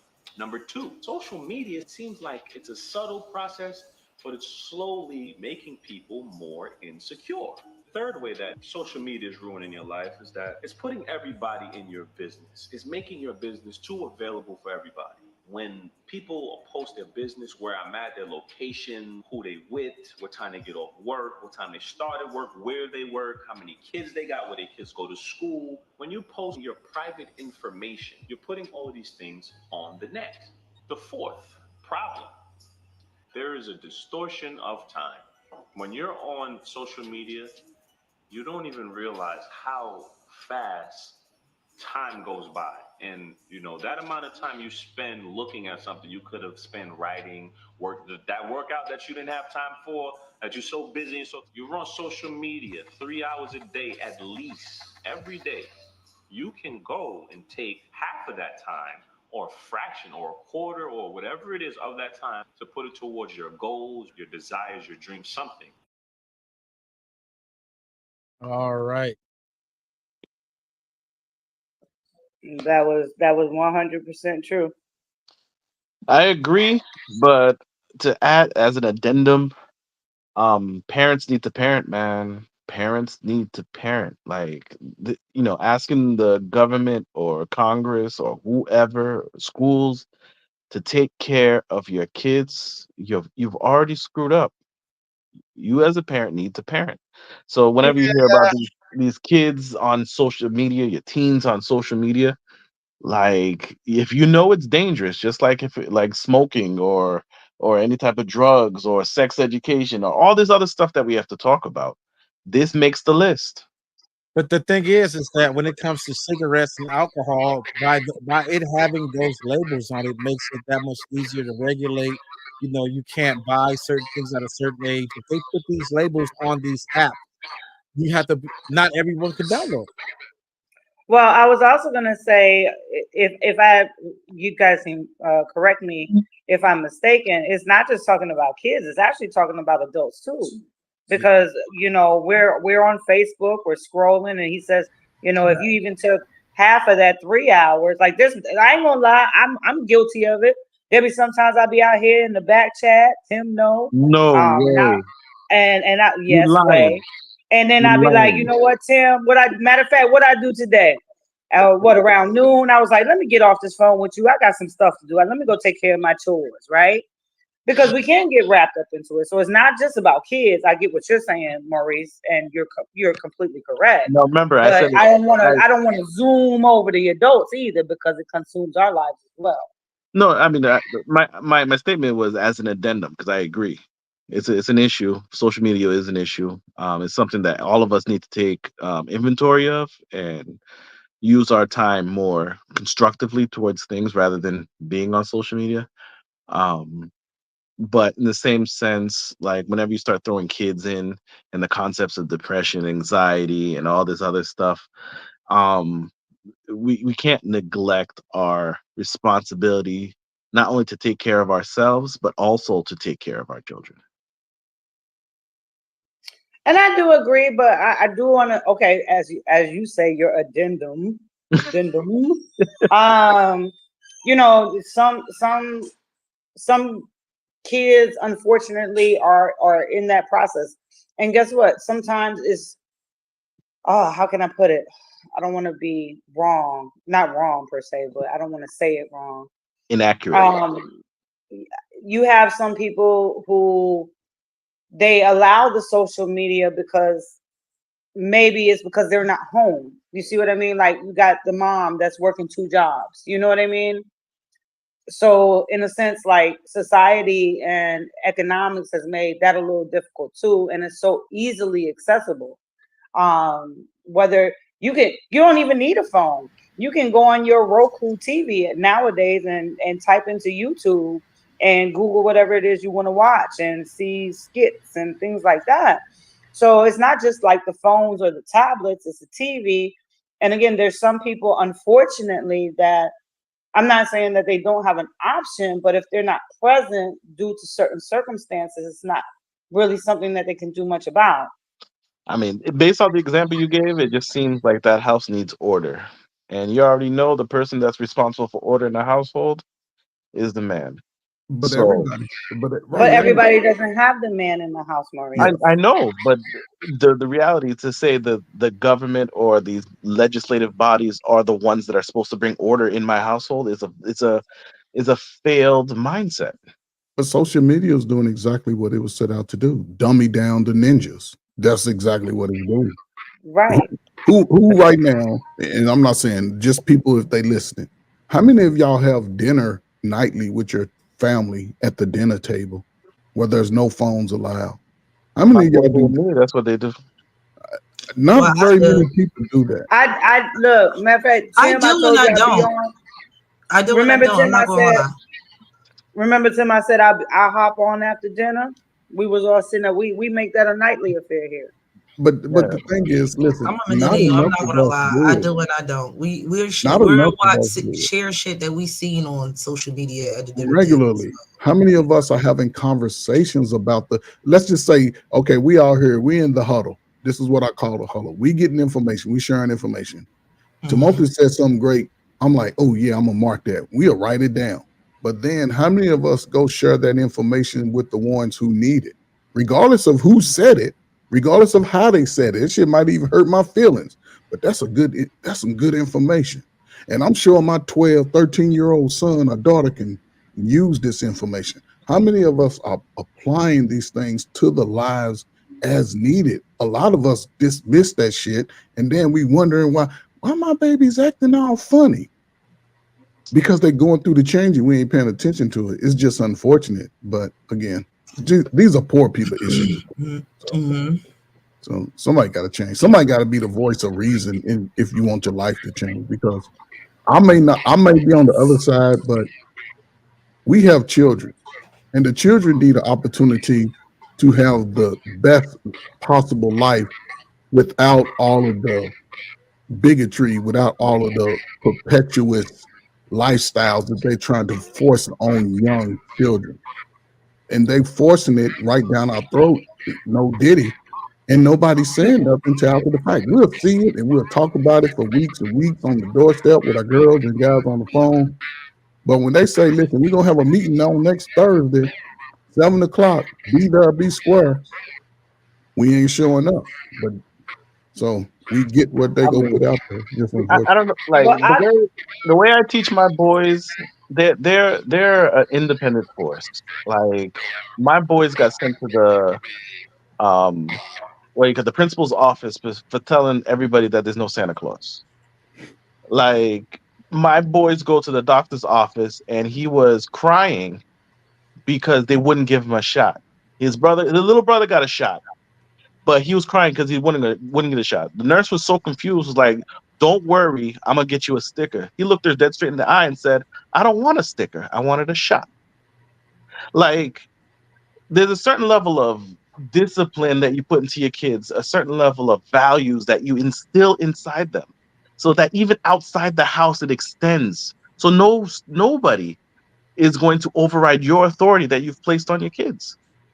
But Maurice, Well, going to the social media aspect, like I make sure my boys are in football, they're in basketball, they're hell, if they want to play soccer, they hunt. Matter of fact, hunting season coming. I know I got to go buy some stuff now.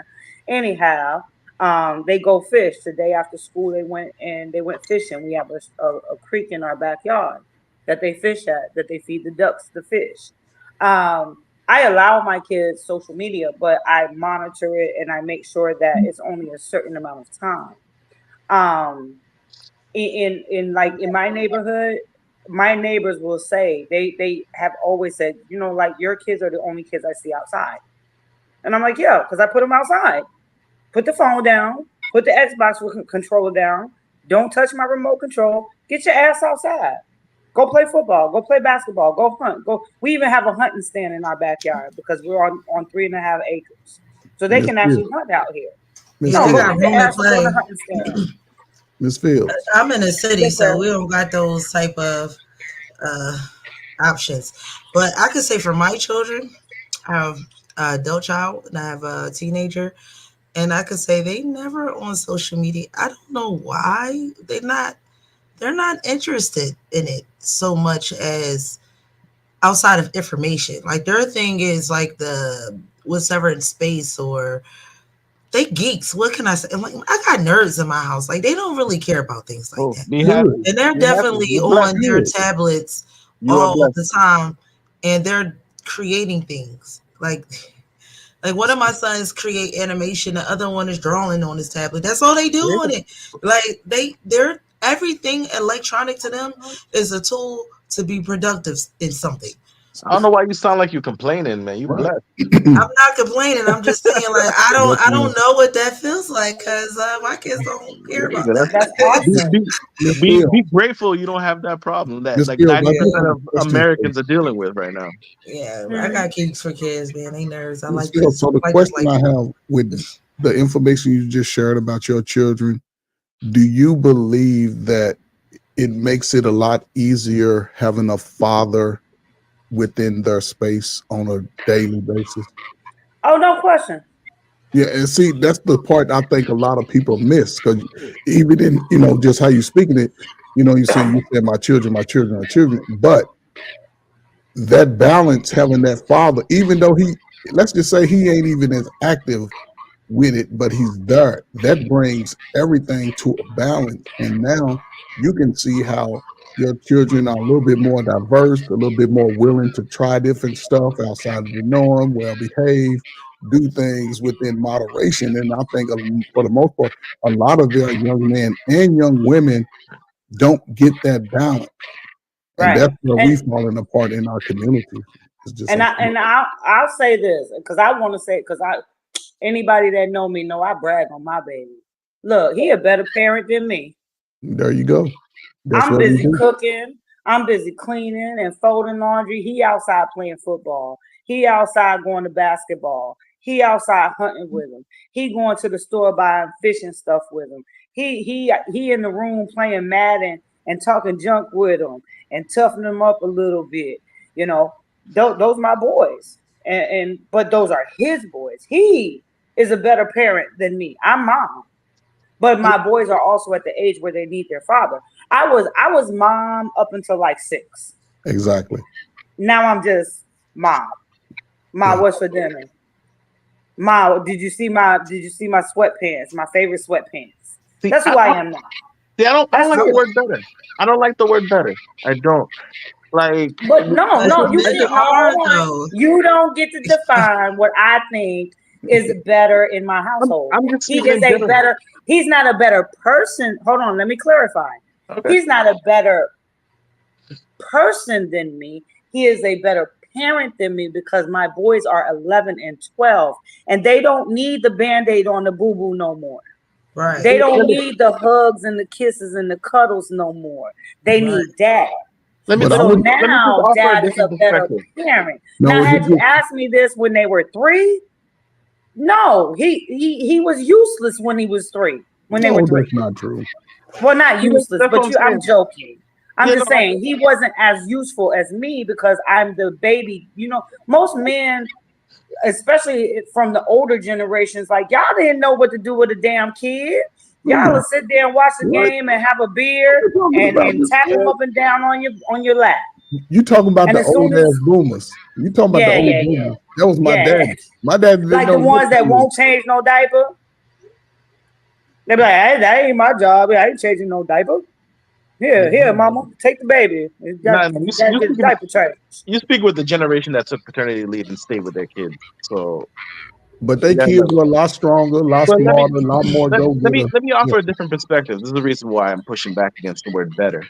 I think we underestimate the roles that both men and women play in these lives of these kids. Like the woman offers like a certain sense of self-esteem and this natural encouragement just for being who they are. Like that's such an important role that the mother plays, and it's often diminished. Where the father brings in a certain level of structure and correction, and a certain level of confidence in competence. That's what the father brings. But that's basically the father brings something heavy for this child to carry, and said you can carry it. The mother is there to say that there's nothing you can't do. The father is there to tell him, yeah, you're gonna have limitations, but I'm gonna push those limitations. Right? There's different roles, so it's not so much better. It's just sometimes we're trying to measure each other based off what each other does in their separate roles. But my point was, okay, maybe I should have clarified a little better. So if I did not, forgive No, me. no, I wouldn't say that. At this point in time, with my boys being the age that they are, Billy is a better parent to my boys than I am because I was mommy up until about 6 or 7 years old. Yeah, but that After that, they needed to, and matter of fact, their father is right here, Billy right here listening. At around 6 or 7, I saw a shift. They didn't need mommy as much anymore, which is Salute. okay. They still love me. They still Salute, respect father. me. Salute to the father. Salute, Billy. Thank you, brother, I for mean, balancing the business. Maurice might not understand, but I totally got it. I think Coach got it. Percy ain't objecting. Maurice a little, he always got to give a little pushback against No, something. you know me, I'm all about accuracy. But I will and agree not- that even now, in my situation, my youngest son had his father in his life. He still have his father in his life, and his mother and his father at the same time for 11 years of his life. So he was the more attentive parent, where I just was kissing the boo boos, making things better. More.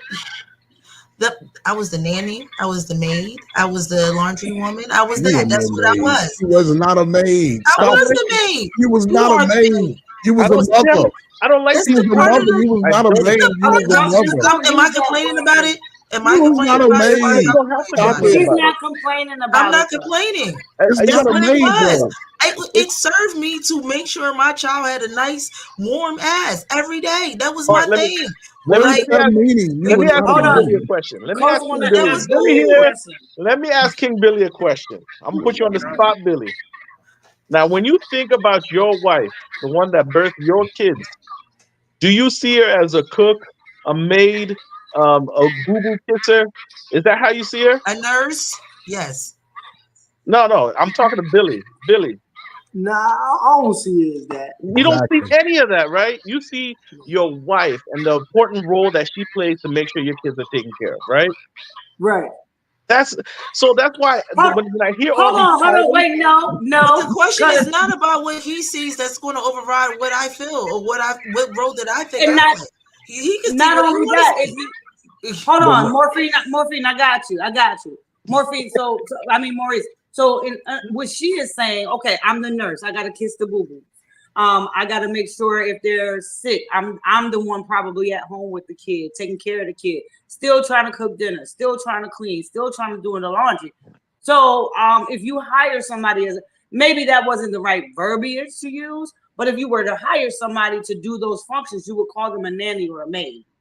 My He issue- doesn't see me in that aspect because I'm the mother of his children. But if you think of the duties, if you had to hire somebody to do that, you would consider them a maid or a nanny, correct or All not? right, let me ask Billy again. Billy, you Okay. on the spot. Now, if you was to get all those things, if you was to get check it, if you was to get a nurse, a cook, a maid, and all these roles that your wife plays, would your kids be just as nurtured as if they had a mother? Would they be as nurtured? Yes. But if I had all those services? Yeah, hold up. If you had all those services, hold up. If you had all those services and Would you still something still be providing the missing? interactions that you provide today. Yeah, would something still be missing? Yeah, they mom. Exactly. part.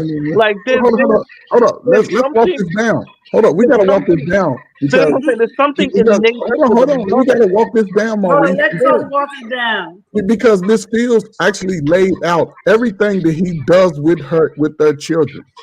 She already laid it out. He's engaging with them in the most critical time where they need a man's voice to say A, B, C, D, E, F, G. You do all of them in this capacity, and that's how they. Now, if they had someone else, like you said, with the maid and somebody that can do all that, they wouldn't miss anything as far as being man because he's providing the man information that they need. Now, yes, they'll miss their mom, but let's just say if something was to happen to her, they would still have the balance based off of his information that he's giving them. He's giving them righteous information. He's going to love them to an expectation. He's going to have the expectation for them to be the best people they can be. Now, on the opposite side, the single mamas, they are a little bit more elite. Not you, Morphine, because you already Because spoke about. I don't know what it's like to be a single mom. I don't know But what I'm saying is, a lot of women get to a space with their child, especially boys, when they get 12, 13, when that scrotum sac separate from their body, they let them figure it out on their own. Yep. Then they wonder why when they get 17 and they're a 6'8" monster out here in the streets. I don't know what happened to him. His daddy ain't in his life. So it's obvious that the male's presence plays a big role in boys, even in girls once they become teenagers. Because I'll be damned if I ain't never heard a man in all my life say, you know what, I wanted my daughter to grow up to be a stripper. I just wanted her to get out here and throw that cootie-cutter around. Ain't no man thinking like that. He's gonna be on her back like, no, you can't do that. But he's gonna teach her from an early age, respect yourself, respect your body. Now, it is nothing. Let's get back to what Mrs. Fields said. It is nothing wrong with her ideal of thinking that her husband was just a better parent than she was at the critical time that they needed a parent at that age. Even I thought that. Like at a certain time, my son needed his father more than being around his mother. He didn't need to be under my behind all the time, trying to figure out why they don't make polish for boys. but that didn't make it didn't make a person a better parent. It just y'all just understand that as a boy transitions, he needs another voice in his ear. You cannot listen. And I can say it from my own example, my personal life, and the boys that I mentored. Once the boy turns 13, 14, and his scrotum sac separate, he is no longer looking to mama to get her scent. He wants the scent of another young lady. He's actually looking to have sex for somebody. And if he's not getting that understanding from a man, like a lot of dudes end up being that don't get that, they out here sexual predators. They gonna screw anything. They don't care if they get a baby. The baby gonna lose out. They don't care about the woman because she just gave sex. He been told he ain't shit by all his family, so he like all women ain't shit because I ain't shit, and it is what it is. And just so y'all bringing both great points because y'all allowing y'all children to have balance. That's it. That's what the children need, balance. And yes, keep cooking the meals for them. Make your kids clean up your whole house, or they don't eat until they clean up. Make it like it's supposed to be. I don't know what that is doing. Y'all better. Yo, shoot, we had an argument on Facebook. We got to wrap it up. We at the 2-hour mark, but I'm gonna end my lesson like this. We had an argument, on Facebook about exactly how what you said last, Ferg, about the children cleaning the house, and a guy felt like this is what the man said. He felt like if she's not working, if she's supposed to take care of the house, then why I got the kids cleaning? Why you can't do that? And I was like, that teaches your kids discipline. That teaches them what to do in their own freaking house. And he was like, no, that doesn't teach them that. They can learn that by looking at you. And I'm like, so you're not really hands-on with your children? Like that's all I heard. I heard what I read what you said, but all I heard is you're not really hands-on with your children, huh? That sounds crazy to me. Yeah, that sounds crazy. I understand that. Like, what? I'm a stay-at-home mom, right? We know that. And my boys still are required to clean up after themselves. And if I ask them to empty the dishwasher, they need to empty the dishwasher. If I say take out the trash, they need to take out the trash. Now, I'll be honest, 95% of the time, by the time everybody gets home, everything's pretty much done because I'm a stay-at-home mom. What else I got to do? But I still hold them responsible for certain things. You're going to go out there and you're going to cut the grass with dad. You know what? Matter of fact, cut the grass before dad even get home. Okay? How about that one? Get the grass done before your father. That part. You see the trash is full, take the trash out. Is your room clean? Is your bathroom clean? Because they got the whole back end of the house. I don't touch their room. That's their responsibility. And that teaches them responsibility. And like I always tell them, like, when you grow up and move out, do you think I'm going to come clean your house? You think I'm going to do your laundry? Right. And cook for you? No. How you going to learn how to do laundry if you don't do your own laundry? How would you ever know? How would you? I'm gonna tell you my story. See, I did not learn how to take care of any of this stuff until I was out on my own. The only thing I left my mom's house knowing how to do was my laundry and dishes. So Maurice, everything else, I'm telling you, hold on, everything else I had to learn while I was in a married relationship. And So trust Maurice, me, I had nothing but bumps and bruises the whole goddamn way. No, Maurice. Ah, No, he was Maurice. like, listen, this is the effect of not teaching your children this shit. So what I'm saying is there's no way in hell I'm not teaching my kids from the beginning. Right. So they don't ever have to go through what all I had to go through trying to figure this stuff out. I'm a grown man learning how to cook a regular meal, a normal meal. And I had to figure that junk out. Maurice, let's just say what it is. Your ass was spoiled when you was a boy. Let's just say what it is. You was spoiled. No. Let me change that. Because I wasn't spoiled. No, let me change it. I wasn't spoiled. I was ignored. There's a difference. Ignored? Yeah, there's a difference. I wasn't spoiled. I was dismissed. You needed somebody to talk to you every day? No, I'm just saying I was ignored and dismissed, right? I grew up in the house. There's a certain aspect of being spoiled. Spoiled means you're given attention to and you're coddled. Whereas being dismissed and ignored is they were indifferent to you. I get what he's saying. Look, think about it. Look, think about it like this, Ferg. Think about what they do to children in mental facilities. They get their clothes washed, they get fed, they get all the good, the good treatment, but they get ignored the whole time. Like most of the time, they get sent to their room. They in their room most of the time, or they're in spaces outside of the supervision, like where all the adults at and things of that nature. So 9 times out of 10, they are isolated a lot of the times. If that is what Maurice is saying, I definitely understand. Maurice, was you an only child? Was you No, only child? I was there with my sister, and my cousin lived with us for a while too. Who was the oldest? What's up? Who was the oldest? I was technically the oldest, but my cousin came in. So Maurice, hold again. on. Let him finish. My cousin came in, and he was there for the majority of my childhood, and he was older than us. So things got funny. When I said, so that's what I'm making the distinction of being spoiled versus being neglected and ignored, because I wasn't given these instructions.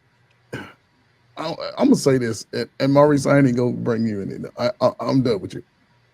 I salute my father for ignoring me, for giving me an expectation and say do that shit. I salute that, because one, I never went without anything. When I was a teenager, my mother hardly ever came in my room, and when she did, she kicked the door in. Like, what the hell you doing up in here? See, it wasn't none of that old, you just in here too quiet. I had to have some music playing. I had to have something. So salute to that type of mother who didn't allow me to just get lost in my own little room and feelings. Salute to that. Now again, it's a different time. Salute to my crack era children. Y'all just so precious. But here's the thing. When I became of age, the first thing my father did was told me, you gonna work. Everything I don't do, you gonna do. And you gonna do it at a high level. I'm not gonna let you develop a mindset where you'll be lazy and not be able to at least take care of yourself. If you want a home, you're gonna have to learn how to take care of a home. But again, the messages that come from a father far exceed any other message a boy can get, or a girl, for a matter of fact. Because when a girl starts having low self-esteem, only a father can bring that esteem back. Oh, I thought you was pushing back on what I said first. Huh? I thought you was pushing back on what I said. No. I'm just saying. Listen, you was ignored because mom and them had to take care of business and do their thing, but you was technically the oldest child in the home. The cousin, he count, but he don't count. You came from the loins of your parents. So yes, listen, I was like 41 when I first heard my father tell me he loved me. I never doubted in my mind, but I never doubted in my mind that he didn't love me. Hold on, I'm 41 years old. That was the first time I ever heard my father tell me he loved me. I've never heard my parents say they love me. But again, that doesn't mean they don't love Y'all you. didn't grow up hearing your parents say they love you? No, Y'all tell you, okay. Better question. My mother did, but not my father. Better My question. mother- Do you tell your children? Hold on. Do you tell your My mother children ain't you never love said- them? You know, Did we learn I something tell- from this? I understand what happened. You can't control your parents and what they did, but did we learn something from this? Did y'all groom your children and be like, yo, listen, I love you from not time to time, but when it was time, like, yo, I love you. That reminds me, Coach, I bet you know the movie off the top of your head. The Denzel Washington one, where the son and Denzel Washington Fences. are sitting there. Fences. And he says, well, why do you don't like me? He said, boy, I ain't got to like you. Ain't my job to like you. There you go. It's my responsibility to take care of you. There Do you you go. eat? You got a roof over your head? All right, then don't you worry about nobody else liking you. There you go. My father said the same thing.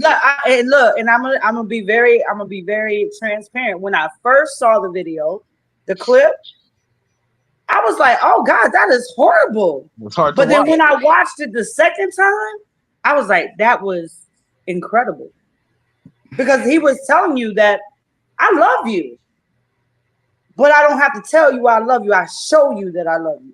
There you Every go. day when I go to work, when I pay There these you go. bills, when I put food in your belly, when I take care of mama and I take care, put clothes on your back. I love you, but I ain't got to tell you I love you. There you go. And most young people don't get that information. They don't get it. They thinking that, oh, they don't love me because they didn't talk to me. No, they thinking about the next thing they got to do to keep you protected, to keep you safe. So, I got more to put on that, but I'm gonna let Morphine end this show. Maurice, give me a hug. Yeah, we will because I'm like, I don't agree with that. You got to tell your children you love them.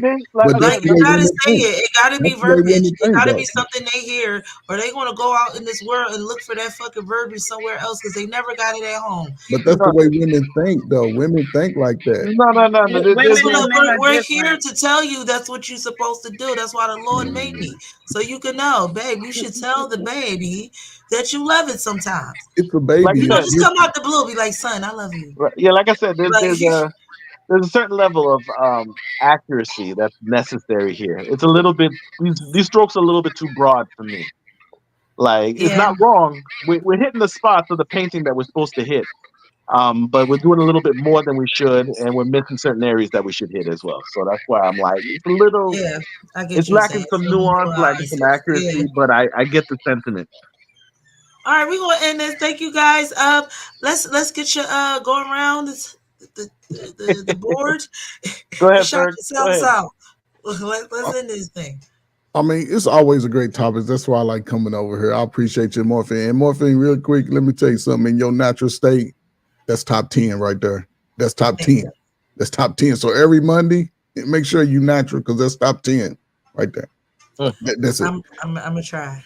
I mean, but with just with the topics, yes, we've seen how a lot of these societal enormities, well, I guess I ain't using the right word, have changed us as a nation of people because we always seem to acquiesce to the easiest and the most ratchetest stuff that really makes us look bad. But if you want to change that dynamic for yourself and your children, you just have to do what's righteous. You know, we can't let our children just figure things out. We have to teach them. It's so much more info. And if we're not good with our words, guess what? YouTube has 1,000, 2,000 videos to get the same message that you need to get them out. Our children need to put the work. And when I say work, not just doing stuff, but they need activities. My last thing, the Olympics is coming in 4 years. If you got a 12-year-old, a 9-year-old, a 10-year-old, get their lazy asses outside so they can get in these Olympics. And you can go to LA, get them outside, get them active. Because if not, understand, I'm going to tell y'all like I used to tell all my students, if you don't put in the work now, you'll be poor for a long time. It doesn't change if you don't put in the work. Put in the work early.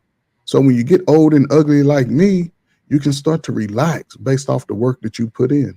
Other than that, don't come crying to me because I can't do nothing but pat you on the back and feed you until you get back out there because that's just the way life is. But don't be afraid. Not do anything out of fear. Just go out there and try your best. Only thing you can do is fail. You can try again, something else. But don't limit yourself. The world is going to do that enough. So salute, Morphine. Salute, y'all. Maurice? Yo. Thank you for this time. This was actually a pretty good topic. I like it. I had it all formulated while Ferg was talking. Now my mind going blank. but okay. What it is, I think a lot of the issues that we've been dealing with all throughout is because I think it's a trauma response or even like an extra or too much swing of the pendulum. I think for the majority of our history, we've seen the problems and the pathologies that come from over discipline, right? We know what that is. We know it so well we fear it, right? We know what it looks like when there's been too much discipline placed in a home, too much discipline placed on a child, too much discipline and this idea of constraining people and people bucking from that, looking for freedom, looking for liberty. And we know what that looks like, and we're fearful of that. And there's a certain level of trauma response. But I think, like I said, we're on the other side of this pendulum here. We know the tyranny of discipline very well. And we're learning now the tyranny of compassion. Because all these issues, all these new age issues, it's all around this compassion or this this overall acceptance of people's plea for victimhood. Right? So there's this tyranny of compassion where there's no second guessing if someone is complaining of a pain or a hurt or a discomfort. They're morally superior just because they've claimed that. I don't care what everything that we've talked about, whether it was Black Lives Matter, Me Too movement, Believe All Women, all these things is that tyranny of compassion. So I think the hope or what I hope to have accomplished is to get this balance down, right? We need discipline back because getting rid of it altogether is causing this other issue. And in going back to get discipline, it doesn't mean we're getting rid of compassion. And then they need to play off each other. And to end that, come check me out on my YouTube channel. That's Maxi Studio Music, spelled lowercase M-A, capital X, lowercase S-I, Studio Music. Make sure you check your spell check because sometimes I'd be switching up on us. It says Maxis instead of Maxi. So make sure you check it out. Check out my music. Come like and subscribe. And hope to hear from y'all. Thank you. All right, Miss Fields, your last little comments. Anything you All want to right, say? I'll make mine quick. Because I'm gonna just put it all for the topic as a whole.